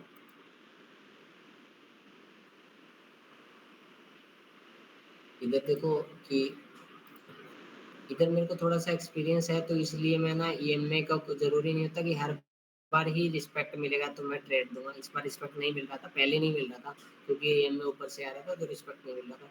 लेकिन फिर भी मुझे दिख रहा था मेरे पास और ज़्यादा एडवांटेज थे कि स्टॉक्स में ना सेलिंग वॉल्यूम नहीं है, स्टॉक्स के अच्छे खासे रिजल्ट्स आ रहे हैं।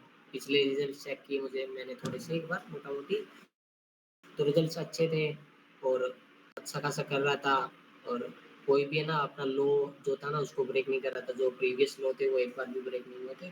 तो इधर मुझे दिखा कि हाँ, इधर से एक पॉसिबिलिटी हो सकती है ऊपर जाने की, तो इधर मैंने ट्रेड कंसेप्ट किया, एक 3 टू 4% का स्टॉप लॉस डाला था और उसमें देखो तीनों टारगेट हिट हुए थे और मैंने ना इस दिन मैंने बुक कराया था, इस दिन बिल्कुल अपर लेवल पे बुक कराया था। मैं आपको दिखाता हूँ जाके 18 मई को। देखो आज़ाद इंजीनियरिंग है ना, इधर आपको दिखाऊँगा स्टॉक्स में है ना आज़ाद इंजीनियरिंग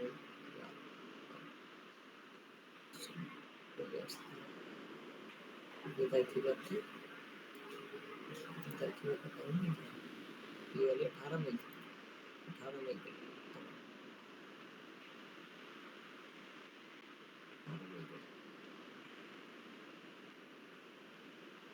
देखो मैंने ना आज़ाद का जो स्टॉक्स दिया था ना, रिकमेंड किया था आज़ाद इंजीनियरिंग करके, मैंने बुक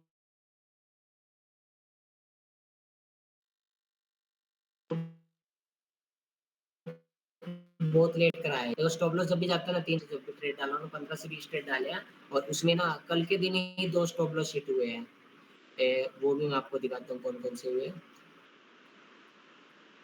ये रहा आज़ाद इंजीनियरिंग दिया था ना मैंने, उसके बाद ना देखो सेकंड टारगेट पे भी मैंने प्रॉफिट बुक नहीं कराया था इसका। देखो डिसिप्लिन से करोगे तो पक्का प्रॉफिट आपको मिलेगा। 1300 से लेके 1480 के पास मैंने बोला था स्टॉप लॉस वो टारगेट बुक करने का। ये देखो first target done keep hold. देखो ये मैंने बोल दिया फर्स्ट टारगेट हिट होने के बाद आप होल्ड करो, coast to coast CTPC coast to coast trail करिए। अभी क्या होगा थोड़ा सा टेबल पे प्रॉफिट रखोगे ना तभी आपको बड़ा प्रॉफिट मिलेगा। आप सोचो कि मेरे को 2% मिल रहा है मैं बुक कर लूंगा, तो छोटे प्रॉफिट आप करोगे और कभी ना कभी एक बड़ा लॉस करोगे ना तो वो सारा खराब हो जाएगा। बिल्कुल साइकोलॉजी भी खराब होगा और आप कभी प्रॉफिटेबल भी नहीं हो सकते। मैं क्या बोलता हूँ 3 स्टॉप लॉस हिट करिए कोई दिक्कत नहीं है, लेकिन एक टारगेट कम से कम जो भी आप बुक करो वो बड़ा तो बुक करिए। मैं मोस्ट ऑफ टाइम ट्रेड करता हूँ ना, तो मेरे आप ट्रेडिंग डेज देखोगे ना तो मेरे 10 दिन भी नुकसान होगा ना और मेरा 3 दिन प्रॉफिट होगा तो मेरा प्रॉफिट ज़्यादा रहेगा, नुकसान कम रहता है। पहले ऐसा होता था कि मैं ना 1-1 महीने प्रॉफिट करता और 3 दिन नुकसान करता तो 3 दिन में बड़ा नुकसान कर लेता था। लेकिन ये चीज़ मैंने सुधारी अपनी और मैं आपको भी बोलता हूँ कि इस चीज़ पे काम करिए, इस चीज़ को ठीक करोगे तो ऑटोमेटिक प्रॉफिट होने लग जाएगा, कोई बड़ी बात नहीं है। तो देखिए फिर मैंने क्या देखा कि आज़ाद इंजीनियरिंग में इधर दोबारा से यूसी लॉक हुआ था। फिर मैंने इधर कहीं पे आके आपको बोला होगा। चलो वो तो जो भी है इधर मेरे को दिख नहीं रहा अभी, हो सकता है इधर ही कहीं बोला था। देखो ये ही रीज़न रहते हैं। अभी एक बार है ना आप लोग अपना माइक ओपन करिए सब लोग। मुझे बताइए समझ आ रहा है या नहीं आ रहा है थोड़ा-सा? Yes sir. सबको समझ आ रहा है, किसी को कोई डाउट हो तो पूछ लीजिए। देखो मेरा समझाने का तरीका हो सकता है हर किसी को समझ में आए। मैं बिल्कुल देखो एक सिंपल लैंग्वेज में समझाने का ट्राई करता हूँ। जो हमारे नरेश लोहिया सर है ना, ये भी है ना जो स्ट्रक्चर जो सेटअप्स मैं आपको प्रोवाइड कराता हूँ वैसे ही सेटअप्स ये भी अपने ग्रुप में हम लोगों के साथ डिस्कस करते हैं और नरेश लोहिया सर बिल्कुल अच्छा कर रहे हैं और ये भी प्रैक्टिस करते हैं। बहुत बार ये चार्ट्स शेयर करते हैं ग्रुप में, डिस्कशन ग्रुप में। तो मैं आप लोगों से भी बोलता हूँ ये चीज़ें कि आप भी क्या करिए, कोई भी देखिए अच्छा आप ये मत डरिए कि मैं जो स्टॉक्स देखूँगा वो अच्छा है, बुरा है, कल को कोई क्या बोलेगा, ये मत सोचिए। आप ना वो हर एक चीज़ करिए जिसमें आपको लगता है कि यार ये ही नहीं करना चाहिए। मैं क्या बोलता हूँ कि सक्सेस होने के लिए आप हर वो चीज़ करिए जिससे आपको डर लग रहा है कि ये चीज़ मुझे नहीं करना चाहिए, वो ही चीज़ आपको करनी पड़ेगी। किसी टाइम पे मैं भी ये सोचता था कि ये ही काम नहीं करना चाहिए यार, तो वो ही काम मैंने किया उसी से सक्सेस मिलती है आपको भी। तो आप ना डेली के 50 स्टॉक्स, 20 स्टॉक्स डिस्कशन ग्रुप में डालिए, आपस में डिस्कस करिए। टेक्निकल सीखने के लिए आपको चार्ट देखना पड़ेगा और टेक्निकल से ही आप पैसा बना सकते हो। फंडामेंटल आप कितना भी सीख लीजिए, बुक्स आप कितना भी पढ़ लीजिए, आप स्टॉक मार्केट में कितना भी नॉलेज गेन कर लीजिए, जब तक आप टेक्निकल क्लियर नहीं होगा ना, तब तक आप बिल्कुल भी नहीं सीख सकते। और मैंने देखो आपके साथ ना ये वाले जो 1-2 चीज़ डिस्कस की थी ना, ये वाला जो मैंने आपके साथ डिस्कस किया, आप सिर्फ़ इन 3-4 सेटअप्स पे काम करिए। कभी भी आपको ऐसा पैटर्न देखने को मिले ना तब आप ट्राई करिए, ऐसा देखने को मिले तब आप ट्राई करिए, ऐसा देखने को मिले तब आप ट्राई करिए। सिंगल स्टॉक से करिए, लेकिन बड़े तक होल्ड करने का ट्राई करिए। आप मुझसे पूछिए होल्ड करना नहीं करना है। जल्दबाजी मत करिए, बस सिर्फ आप 1-2 चीज़ें पे ध्यान रखिए कि आपको ना हमेशा ट्रेंडिंग स्टॉक में ट्रेड करना है। कभी भी है ना लोअर जो स्टॉक्स गिर रहे हैं ना, देखो मैं दिखाता हूँ आपको, अभी मैं एक बार वेट लिस्ट में जाता हूँ।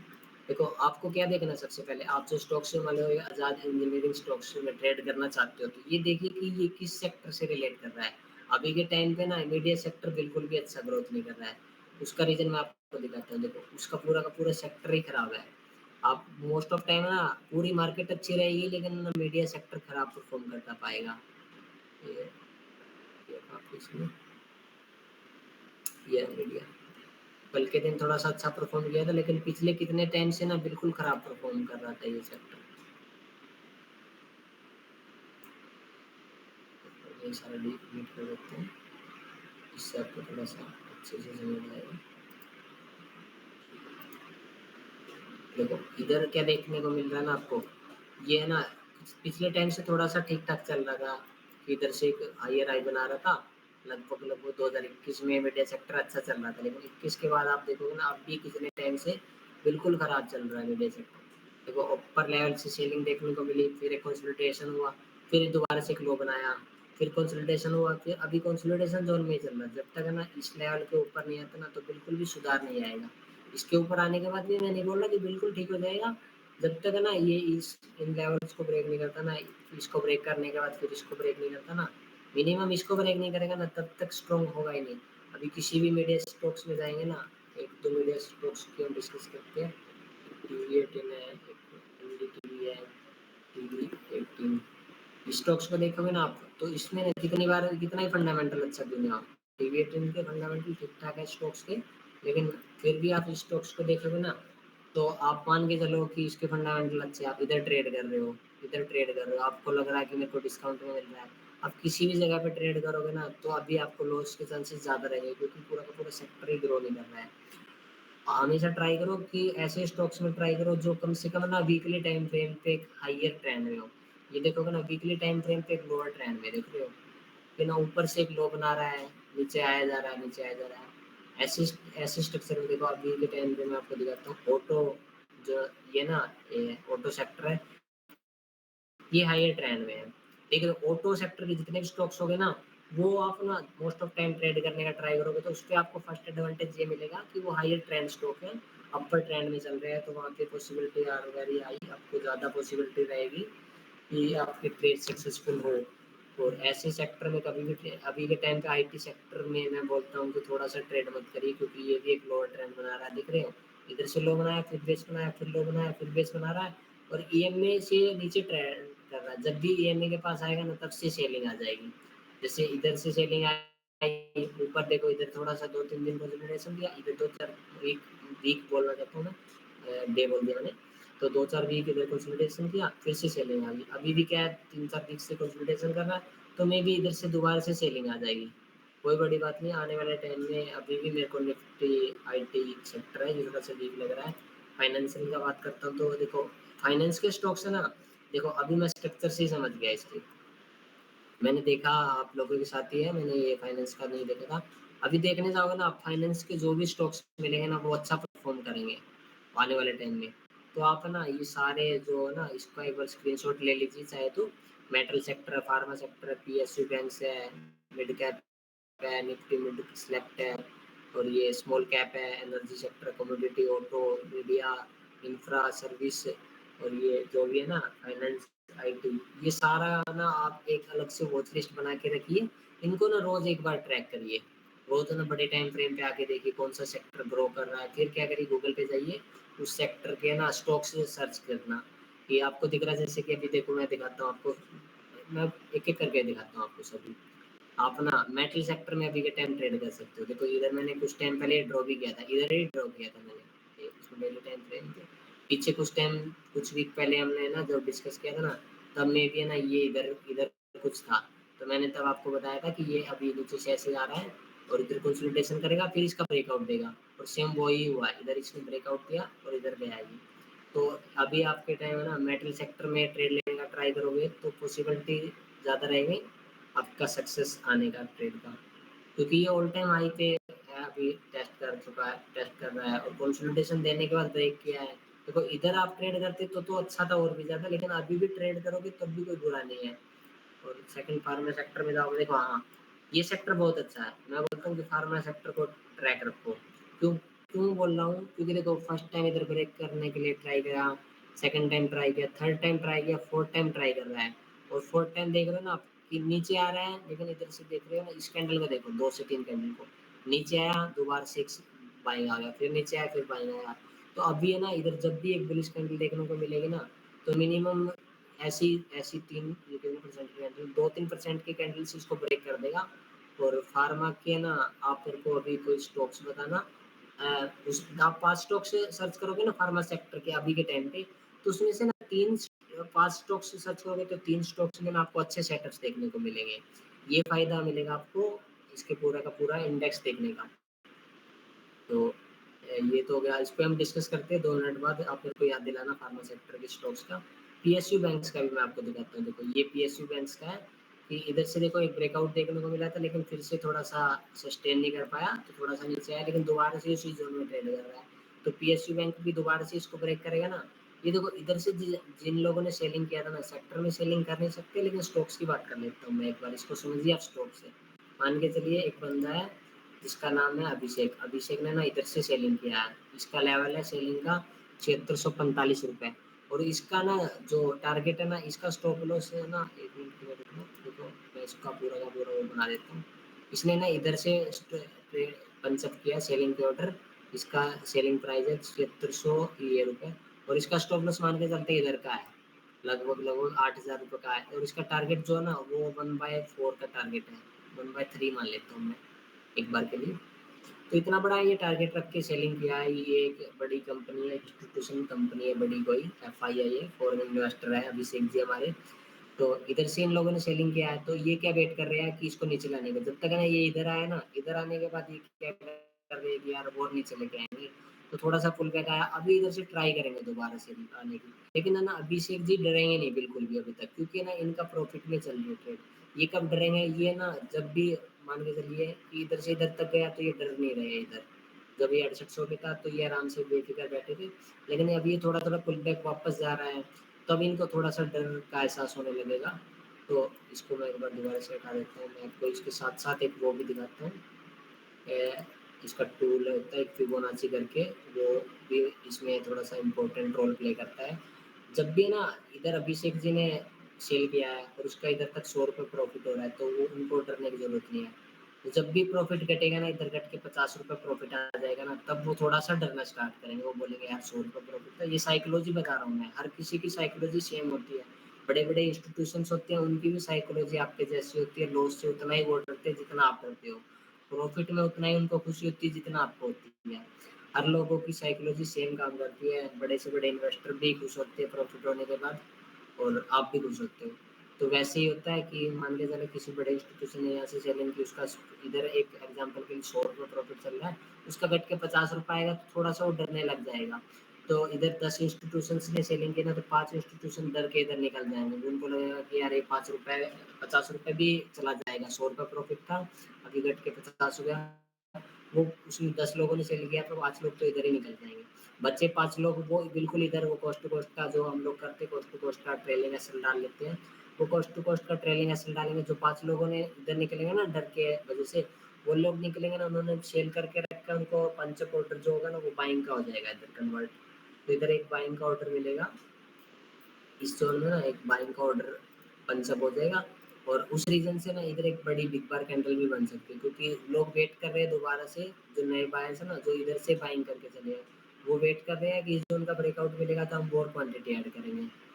इंस्टीट्यूशंस होते हैं वो सेलिंग वाले भी होते हैं, बाइंग वाले भी होते हैं। आप लोग कभी-कभी डाटा देखोगे, एफआईआई है, उन्होंने माल बेचा है, डीआईआई है, उन्होंने माल खरीदा है। तो वैसे ही होता है, वो सेम एक सेम स्टॉक्स में भी हो सकता है। मान के चलिए वो होता ही है मोस्ट ऑफ टाइम कि ये पीएसयू बैंक्स की बात कर लेते हैं। पीएसयू बैंक्स में 5-10 जितने भी बैंक्स आते हैं, तो एक फॉरेन इन्वेस्टर वो लोग सेलिंग करने के पैसा कमाने की सोच रहे हैं।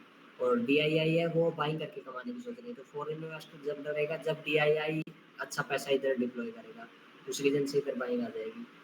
तो अभी नेक्स्ट सेक्टर पे चलते हैं। नेक्स्ट सेक्टर कौन सा है? मिड कैप है, ये भी आने वाले टाइम में अच्छा रैली दे सकता है क्योंकि इधर एक अच्छा कंसोलिडेशन हुआ। देखो ये इधर से दिखाता हूँ मैं आपको, इधर देखोगे ना आप, तो इधर देखो थोड़ा सा एक अच्छा खासा रैली हुआ था, उसका कंसोलिडेशन हुआ, थोड़ा सा सेलिंग आया था। ये 2020 की बात है शायद, 23 की है। तो किसी भी रीजन से इधर सेलिंग आया था, उसके बाद देखो कितना अच्छा रैली देखने को मिला था। ये वाला रैली देख रहे हो आप, कितना अच्छा रैली देखने को मिला, कितने परसेंट का पाएगा ये देखते हो। इधर से इधर तक देखूंगा तो 32% का रैली था। फिर देखो दोबारा से अभी क्या हुआ, इधर एक कंसोलिडेशन हुआ, थोड़ा सा ये सेलिंग आया था, दोबारा से सेम देखो इसको इसको स्ट्रक्चर को देखोगे ना आप, तो बिल्कुल सिमिलर सा लगेगा आपको। इधर क्या हुआ था कि कंसोलिडेशन हुआ, थोड़ा सा सेलिंग आया, फिर उसी जोन में दोबारा आया, फिर उसको ब्रेक किया, थोड़ा ऊपर गया, थोड़ा नीचे, फिर थोड़ा ऊपर, थोड़ा नीचे, थोड़ा ऊपर। तो most of time slow slow and study ऊपर जाता ही गया। तो अभी भी वो सेम सिनेरियो बना है इधर, इसको ब्रेक किया, थोड़ा सा नीचे आया, फिर थोड़ा ऊपर गया, फिर थोड़ा नीचे, फिर ऊपर। तो अभी मैं भी दोबारा से ये आने वाले टाइम में जो मिड कैप के स्टॉक्स है वो मार्केट ठीक ठाक रहा, और ये इलेक्शन के रिजल्ट्स भी ठीक ठाक रहे। तो देखो इलेक्शन के रिजल्ट्स की मैं बात करूँ ना, तो या तो बीजेपी गवर्नमेंट आ जाए, और या तो मतलब एक ही गवर्नमेंट आएगी ना तब अच्छा रहेगा। और जो गठबंधन की सरकार आएगी ना उसमें थोड़ी सी प्रॉब्लम रहती है, मतलब मिलजुल के जो बनेगा ना उसमें प्रॉब्लम आने वाली है।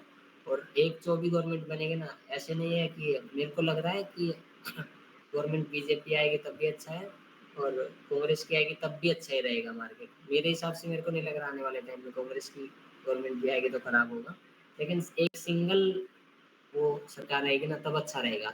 गठबंधन की आएगी तो प्रॉब्लम हो सकती है। तो आने वाले टाइम में सरकार अच्छी रही तो ये 58,000 रुपये तक भी ये निफ्टी मिड कैप के स्टॉक्स है ना ये चल सकते हैं, ये इंडेक्स चल सकता है। तो स्टॉक से तो मान के चलिए, जब इंडेक्स 30% मूवमेंट देता है ना तो स्टॉक से ऑलरेडी 100% का मूवमेंट दे चुके होते हैं। ये वाले भी मिड कैप का स्टॉक्स है, ये भी एक अच्छा खासा मिड कैप का इंडेक्स है, ये भी अच्छा खासा परफॉर्म कर रहा है। और ये वाला स्मॉल कैप के स्टॉक्स है, स्मॉल कैप भी अच्छा करने वाला है क्योंकि ये इस जोन का ब्रेकआउट दे देगा कुछ टाइम बाद, क्योंकि एक तो क्या ओवरऑल ट्रेंड अपर ट्रेंड है, सेकंड क्या है कि इस जोन को ब्रेक कर चुका है फर्स्ट टाइम, और इधर कंसोलिडेशन कर रहा है। कंसोलिडेट करना अच्छा होता है, पॉजिटिव साइन मिलता है ये। अभी इधर जब भी बाइंग की कैंडल आएगी ना तो बैक टू बैक 3-4 दिन बाइंग आ जाएगी इधर। एनर्जी सेक्टर पे बात करते हैं, एनर्जी सेक्टर भी अच्छा है। तो ऑल ओवर सारे सेक्टर अच्छे हैं। तो अभी के लिए एक बार ना आप अनम्यूट करके मुझे थोड़ा सा बता दीजिए, कई देर से मैं बोल रहा हूँ, समझ आ रहा है क्या आप लोगों को? यस सर, आ रहा है। ये देखो अभी यस थोड़ा सर। नहीं भी आएगा ना, थोड़ा थोड़ा भी आ रहा ना तब भी अच्छा है। बाकी मैं सच बता रहा हूँ कि आप सिर्फ प्रैक्टिस करिए, मैं गारंटी लेता हूँ आप ना 1 साल तक, सिर्फ 1 साल, देखो स्कूल में जाते हैं ना सब प्रोसेस फॉलो करते हैं। फर्स्ट क्लास में हमारे पेरेंट्स है ना हमारा एडमिशन कराते हैं, फर्स्ट से 10th तक करते हैं, 10th से 12th करते हैं, 12th के बाद हम कॉलेज में जाते हैं, ग्रेजुएशन करते हैं, उसके बाद एक हमको जॉब मिलता है। तो ये सारा प्रोसेस है। तो आप इसका भी यही प्रोसेस है, आपको टेक्निकल सीखने का प्रोसेस क्या है, सिर्फ आपको क्या करना है, 100 चार्ट, 50 चार्ट, 25 चार्ट, 200 चार्ट, जितना आपका देखने का मन करे। 1 घंटा रील स्क्रॉल करते हैं मेरे हिसाब से बहुत से लोग, मैं भी चलाता हूँ रील्स, ऐसा नहीं है मैं नहीं चलाता हूँ। तो आप है ना 1 घंटा, आधा घंटा जो रील्स देखते हो उतना ही टाइम है ना आप सिर्फ 1 घंटा दीजिए, बाकी ज़्यादा देने की जरूरत नहीं है। आपको जो भी करना है ना करिए, कोई दिक्कत नहीं, कुछ छोड़ने की जरूरत नहीं इसके लिए। लेकिन आप 1 घंटा ना कोई भी चार्ट स्टॉक्स के ना जो आपका मन करे वो स्टॉक्स के चार्ट देखिए। थोड़ा थोड़ा ना आपको समझ नहीं आ रहा तो रोज क्या करिए, एक 100 स्टॉक्स 200 स्टॉक्स की वॉच लिस्ट बनाइए, निफ्टी 50 या निफ्टी 100 निफ्टी 200 के स्टॉक्स की वॉच लिस्ट बनाइए, और उसको ना रोज ना फिल्टर करिए कि जो स्टॉक्स आज 5% मूवमेंट किया है उसकी बिफोर कैंडल क्या है, बिफोर 5 दिन में उसने कैसा क्या स्ट्रक्चर बनाया है, समझ रहे हो। आप एक वॉच लिस्ट बनाइए निफ्टी 200 स्टॉक्स की, निफ्टी 200 स्टॉक्स अच्छे स्टॉक्स होते हैं, उनकी आप वॉच लिस्ट बनाइए, और एवरी डे आप ना उनको ट्रैक करिए कि आज के दिन में ना जिसने 5% का मूवमेंट दिया, जिसने 4% का मूवमेंट दिया, 6% का मूवमेंट दिया है, किस रीजन से दिया है। एम का लॉजिक बता दीजिए सर। हाँ सुरजीत सर, सुरजीत वर्मा सर, मैं जरूर वो M&M महिंद्रा का मैंने ऑप्शंस का ट्रेड दिया था, उसका लॉजिक मैं जरूर बताता हूँ आपको। एक बार मैं ये बताता हूँ। तो तो आप लोग ना उस पे ट्रैक करिए कि आज 5% चला है तो किस रीज़न से चला है और उसका ना फ़िल्टर करिए कि 5% जो स्टॉक्स नीचे आया वो भी किस रीज़न से किया है। देखो, मैंने मेरा वॉच लिस्ट बना रखा है, मेरा वॉच लिस्ट ये वाला मैं हमेशा ट्रैक करता हूँ। इसमें 259 स्टॉक्स है, इसमें से लगभग 220-30 स्टॉक्स पाएँगे, बाकी कुछ इंडेक्स वगैरह पाते हैं। तो मैं इसमें रोज़ ऐसे आता हूँ और एवरीडे मैं क्या करता हूँ, इधर चेंजेस में जाता हूँ और चेंजेस में मैं ना इसको हाई कर लेता हूँ। मतलब इसमें क्या रहेगा कि जिन्होंने अच्छा परफ़ॉर्म किया वो ऊपर आ गए, जिन्होंने खराब परफ़ॉर्म किया वो नीचे आ गए। अब ये बीडीएल पे जाता हूँ मैं। बीडीएल पे जाके मैं देखता हूँ कि इसका ये चलने का रीज़न क्या है? मैं हमेशा मतलब कि देखो अभी क्या है, ये तो बैक टू बैक रैली दे रहा है, पब्लिक सेक्टर से रिलेटेड स्टॉक्स है, स्प्लिट हुआ था कुछ टाइम पहले। लेकिन इसका भी रीज़न देखो वही है, जो मैंने आपको दिखाया ना, जो मैंने अभी कुछ टाइम पहले आपको सिखाया कि एक रैली दिया, बड़े टाइम फ्रेम पे, फिर क्या मिला आपको कंसोलिडेशन मिला, कंसोलिडेशन के बाद फिर से उतना ही रैली मिला है। अभी क्या करेगा कुछ टाइम बाद ये दोबारा से इस ज़ोन में आएगा, कंसोलिडेशन करेगा, फिर दोबारा से वैसे रैली देने के चांसेस ज़्यादा रहेंगे इसके। अभी नीचे अभी देखो रिटेलर्स क्या वेट करता है, इधर इधर है ना मैंने स्टॉक्स में एंट्री नहीं लिया है, तो बहुत सारे ऐसे सेटअप्स मिस भी होते हैं। हालाँकि कुछ-कुछ सेटअप्स बन रहा है मेरा इसमें, हो सकता है मैं उस टाइम पे इसको ट्रैक कर तो एंट्री मिल भी जाता। और मैं मेरा पर्सनली बता रहा हूँ, मैं इसमें एंट्री बनाया होता ना तो मैं भी आज तक मैं इसको ट्रेल करता मिलता। मैं ना सबसे बड़ा प्रॉफिट होल्ड करता हूँ अपने मेंबर्स में सब में। वो कैसे कैसे करता हूँ क्योंकि ना मेरे को एक्सपीरियंस हो गया है करते आपको भी एक्सपीरियंस हो जाएगा। पेशेंस को कंट्रोल में लाना पड़ेगा, इमोशंस को कंट्रोल करना पड़ेगा, ये नहीं सोचना पड़ेगा। रिटेलर्स क्या देखते हो, आप लोग क्या देखते हो कि आज तो 20% मूवमेंट दे दिया, इसने 12% दे दिया, नेक्स्ट डे 5% दिया, नेक्स्ट डे फिर 5% दिया। अब तो पक्का नीचे आएगा, अब तो पक्का नीचे आएगा। ऐसे सोचने से नीचे नहीं आएगा, जब तक वो बुलिश रहता है ना, जब मार्केट आपको रिवॉर्ड देने पे आती है ना, तो पता नहीं होता कि कितना रिवॉर्ड देगी और उस रिवॉर्ड को एन्जॉय करना सीखिए। बहुत से लोग क्या करते हैं 2-4% स्टॉक्स चला, देखो एक यूनो मिंडा वाला भी देखो कितना परसेंट चल गया, लगभग 25% चल गया 10 से 15 दिन में ही। तो ना हर स्टॉक्स में ट्रेड करना ज़रूरी नहीं होता। आप ना 1-2 स्टॉक्स 5 स्टॉक्स लीजिए, उसका आपको टारगेट मिल रहा है, वहाँ पे क्या करिए 20-30% 50% तक क्वांटिटी बुक करिए, बाकी को ट्रेल करके छोड़ दीजिए, आपको बड़े प्रॉफिट मिल जाएँगे। तो इसका रीज़न देखो ऐसा कोई पर्टिकुलर रीज़न आपको नहीं दिखेगा ऐसे स्टॉक्स में, ये तो बैक टू बैक चल रहे हैं। फिर स्टॉक्स में आता हूँ। स्टॉक्स का रीज़न बताऊँ मैं आपको देखो, इधर क्या था कि स्टॉक्स एक लोअर लो बना रहा था, इधर से लो बनाया, फिर लो बनाया। तो इधर लो बनाने की जगह पे ना इधर एक कंसोलिडेशन करने लग गया था। कंसोलिडेशन के बाद क्या हुआ कि किसी भी रीज़न से ना स्टॉक्स इधर से वैसे टेक्निकल क्या बन रहा था इसका पहले कि ऊपर से आ रहा है ऐसे, लेकिन कंटिन्यू नहीं रहता एक ट्रेंड हमेशा के लिए। एक अपर ट्रेंड, हायर ट्रेंड रहता है ना, अप बाय अप जो एक हाई बनाया, फिर एक बेस बनाएगा, फिर एक हाई बनाया, फिर बेस, फिर हाई बनाया। तो वो भी ये नहीं होता कि वो स्टॉक्स बना रहा है तो वो हमेशा बनाता रहेगा। कभी भी आने वाले टाइम में वो एक लोअर ट्रेंड भी बना सकता है, उसके किसी भी रीज़न से फंडामेंटल खराब होंगे तो नीचे भी आ सकता है। तो किसी का कुछ नहीं पता होता, जब तक रैली मिल रहा है उसको एन्जॉय करिए और ट्रेलिंग एसएल साथ के साथ यूज़ करते रहिए। आपको 10%, 20%, 30% प्रॉफिट मिल रहा है, तो होल्ड करते रहिए। क्या ही चला जाएगा, कॉस्ट टू कॉस्ट एसएल डाल दीजिए, कुछ प्रॉफिट लॉगिन करते रहिए बीच-बीच में। तो यही सब तरीके होते हैं। इधर देखो इसका रीज़न बताता हूँ, ऊपर से नीचे आया, एक बेस बनाया, फिर नीचे गया। इधर बेस बनाने के बाद है ना वो उसको आना तो चाहिए था इधर से ऐसा कुछ नीचे, इसको भी ब्रेक करके, जैसे कि देखो इधर इसको ब्रेक करके नीचे आया था ना ये, तो ऐसे ही इसको ब्रेक करके नीचे जाना चाहिए।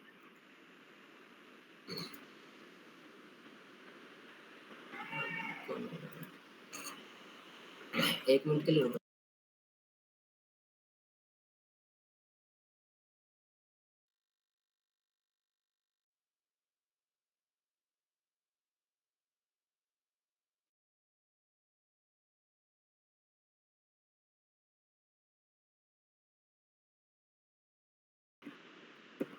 तो इधर ये नीचे नहीं आया, तो उसके बाद ये एक हाई बनाने लगे, फिर एक थोड़ा-सा पुल बैक लिया, फिर हाई बनाया, फिर पुल बैक लिया, फिर हाई बनाया, फिर ये पुल बैक लिया था। तो इस पुल बैक के बाद से थोड़ा-सा भी बन रहा था, लेकिन इतना परफेक्ट नहीं था कि कोई अच्छा सेटअप नहीं था। मैं नहीं बोलूँगा कि कोई अच्छा सेटअप था क्योंकि एक पर्टिकुलर रीज़न नहीं मिल रहा हमें, ना तो कोई कंसोलिडेशन है, ना ही कोई ज़ोन है, ना ही कुछ अच्छा सेटअप है, किसी चीज़ का ब्रेकआउट नहीं है, कोई ट्रेंड लाइन का ब्रेकआउट नहीं है, ये अच्छा नहीं है। दूसरे पे चलते हैं। इसका भी कोई ख़ास रीज़न नहीं है। लेकिन है ना आप ट्राई करो मतलब ढूँढने का, आपको ज़रूर 1-2 स्टॉक्स में रीज़न मिलेंगे। सर एसीसी देखो ना एक बार। हाँ, वो एसीसी देखते हैं। एसीसी तो मैंने रिकमेंड किया था ना आपको। हाँ वही होल्ड है अभी। हाँ, देखो देखो सर, मैं क्या बताता हूँ आपको, इसका बताता हूँ एसीसी का भी। देखो इधर से थोड़ा-सा पीछे का ज़्यादा हिस्ट्री जानने की ज़रूरत नहीं है, 10 साल पीछे जाएँगे ना कोई फ़ायदा नहीं है, 1 साल पीछे जाएँगे तब भी कोई फ़ायदा नहीं। 1 साल, 2 साल पीछे जाने का कब फ़ायदा मिलता है बताऊँ? जब आपको 3 साल, 5 साल के लिए होल्ड करना होता है। आपको 1 महीना, 2 महीने के लिए होल्ड करना है तो 2 महीने का हिस्ट्री देखोगे तब भी बेस्ट रहेगा। तो देखो मैंने ना ये स्टॉक्स कहाँ पे रिकमेंड किया था, इसका रिकमेंड करने का रीज़न बताता हूँ आपको। स्टॉक्स देखोगे ना तो पिछले कुछ टाइम से एक हाई बना रहा था, फिर थोड़ा-सा पुल बैक फिर आई। सारी चीज़ होती है ना वो डिमांड सप्लाई का गेम से चलती है, उसमें डिसिप्लिन ऐड ऑन करना पड़ता है आपको, थोड़ी-सी कुछ कन्विक्शन डालने पड़ते हैं और ऐड ऑन करना पड़ते हैं, तो उसके बाद सब अच्छा होने लगता है। देखो इधर मैंने क्या बोला था कि इस ज़ोन के ऊपर जाएगा ना तब अच्छा परफ़ॉर्म करेगा। और 1-2 मेंबर्स बोल रहे थे, अभी क्या है मैंने ओएनजीसी का मैंने उसमें ना नॉर्मल ग्रुप में ट्रेड डाली तो मोस्ट ऑफ कई लोगों ने ना उसमें ऑप्शंस में ट्रेड कर लिया है और मैंने नहीं की उसमें ऑप्शन में ट्रेड। मैंने इसमें ट्रेड की थी ऑप्शन में, कब की थी वो भी सेम इस दिन की थी। मतलब जिस दिन इसने 3% की मूवमेंट दी थी ना इस दिन की थी, बिल्कुल इसी ज़ोन पे की थी 2564 पे। और उसके बाद मेरे को वन साइड रैली मिला था और मैंने अच्छा खासा प्रॉफ़िट इसमें कुछ प्रॉफ़िट इस दिन बुक किए, कुछ इस दिन बुक किया था। ऑप्शन में भी ट्रेड देखो मैनेज करना जान जाओगे ना थोड़े टाइम बाद मैं आपको ऑप्शंस के बारे में भी सिखाऊँगा। अभी एक बार इसमें सीखिए आप, नॉर्मल स्विंग ट्रेड में कैश में क्या होता है, ज़्यादा लॉस भी नहीं होता, ज़्यादा ठीक-ठाक प्रॉफ़िट भी, एक डिसेंट प्रॉफ़िट आपको मिल जाता है। एक बार सीख गए ना तो वेल्थ बनाने के लिए आपको 6 महीने भी बहुत रहते हैं, क्योंकि है ना टेक्निकल सीख गए ना और कैश में आप जिस टाइम प्रॉफ़िट बनाने लग गए तो आप है ना स्टॉक्स के ऑप्शन में भी ट्रेड कर सकते हो या फ्यूचर में भी ट्रेड कर सकते हो। एफएनओ में ट्रेड करोगे उतना ही रिस्की रहता है, लेकिन आपको कन्विक्शन ज़्यादा हो जाएगा ना उस टाइम पे, क्या है आपको अपना अंदर का पता चल जाएगा कि भाई मैं कितना पानी में हूँ, तो फिर आप कर सकते हो। तो इसका मैं रीज़न बताता हूँ आपको। देखो क्या था कि इधर पिछले टाइम पे ना एक हायर हाई बना रहा था, तो इधर कुछ टाइम से आने के बाद ना ये एक इसका पार्टिकुलर स्पॉट बन रहा था, तो जब भी इसने इसको ब्रेक किया ना तो वहाँ से एक शार्प सेलिंग देखने को मिली थी। इधर से क्या होना चाहिए था, मैंने बताया ना कि पता नहीं होता कब तक कंटिन्यू करेगा। इधर से इधर तक कंटिन्यू किया, लेकिन उसके बाद किसी भी रीज़न से ना स्टॉक्स ने उसको ब्रेक कर दिया, जो अपना प्रीवियस सपोर्ट था इसका 2580-90 रुपए का आपको दिख रहा होगा आई थिंक ये वाला। ये वाला दिख रहा होगा आपको 2590 वाला। ये वाला एक स्ट्रॉन्ग सपोर्ट का काम कर रहा था, 2570 से लेके 2590 के बीच जो भी था ये वाला ज़ोन, दिख रहा है ना?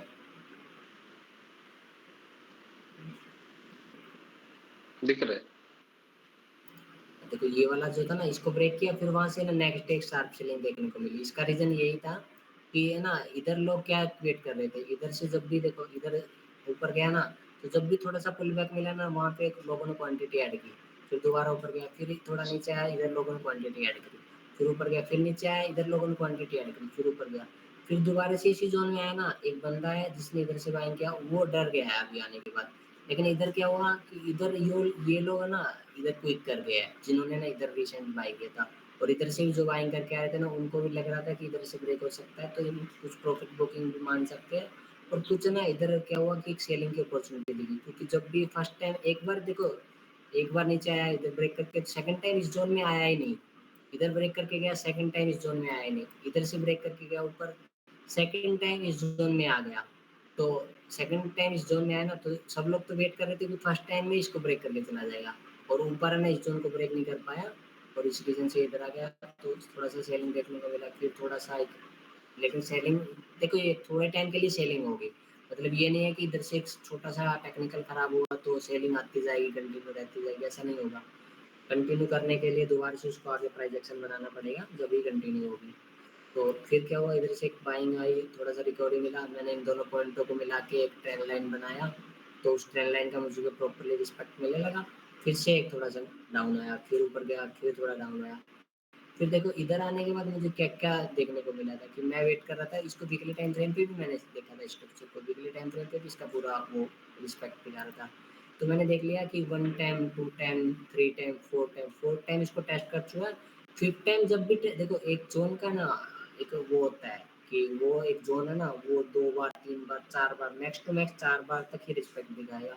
5th टाइम ना मोस्ट ऑफ टाइम उसको ब्रेक कर देता है। कभी भी आपको कोई ज़ोन देखने को मिले, कोई रेजिस्टेंस हो या कोई सपोर्ट हो, सपोर्ट रहेगा ना, सपोर्ट पे ना कोई भी स्टॉक्स 3 से 4 बार आके टेस्ट कर रहा है, चाहे वो वीकली टाइम फ्रेम पे हो, चाहे वो डेली टाइम फ्रेम पे हो, चाहे वो 1 घंटे में हो। वो उसको 3 बार टेस्ट कर चुका है ना, तो आप 3 टाइम टेस्ट कर चुका है ना, तो आप उसपे ट्राई करो। देखो रेजिस्टेंस है और 3 टाइम टेस्ट कर चुका है, तो आप वहाँ पे ट्राई करो बाइंग का। बाइंग का ट्राई करो छोटे से स्टॉप लॉस के साथ, क्योंकि अब ब्रेकआउट से पहले एंट्री देखो, मान के चलो कि मेरे को पता है कि इधर ब्रेकआउट मिल जाएगा, मुझे चांसेस लग रहे हैं, लेकिन मैं इधर ब्रेकआउट के बाद एंट्री लूँगा ना, तो मेरे लिए एक प्रॉब्लम क्रिएट हो जाएगा कि मेरा स्टॉप लॉस बढ़ा रखना पड़ेगा। मेरे को, मैं मान के चलता हूँ, मैंने इधर है ना, इधर एंट्री बनाता हूँ, मुझे लग रहा है कि ब्रेकआउट का थोड़ा सा सेफ रहेगा एंट्री बनाना, और मैं इधर एंट्री बनाता किसी भी रीजन से, तो मैं कम से कम इसका स्टॉप लॉस रखता। ये स्टॉप लॉस बन रहा मेरा 5% का। 5% का स्टॉप लॉस रखूँगा तो थोड़ा-सा खराब हो जाएगा, और उसका 5% के बदले में मैं टारगेट भी मान के चलता हूँ 5-6% का भी रखूँगा। तो इसको इतना भी रखता हूँ, इतना रखूँगा ना, तो ये टारगेट मेरे को पता नहीं कितने टाइम में हिट होगा। इतना हर किसी के अंदर पेशेंस नहीं होता, तो मैं ट्राई करता हूँ कि छोटे स्टॉप लॉस मिले, 2 दिन में हिट हो जाए कोई प्रॉब्लम नहीं है, 3 दिन में हिट हो जाए कोई प्रॉब्लम नहीं है। टारगेट भी मिल रहा 2-3 दिन में मिल जाए तब अच्छा है। तो इधर मेरे को क्या देखने को मिला, ये ज़ोन था ना, इधर से एक सेलिंग आया था, दोबारा इस ज़ोन में आके और ये डोजी कैंडल बना था। डोजी कैंडल का साइन क्या होता है कि डोजी कैंडल का पीछे की साइकोलॉजी होती है कि उधर बायर्स भी पावर लगा रही है, सेलर्स भी पावर लगा रहे हैं। सेलर्स पावर लगा रहे हैं नीचे लाने की, बायर्स पावर ऊपर जाने की।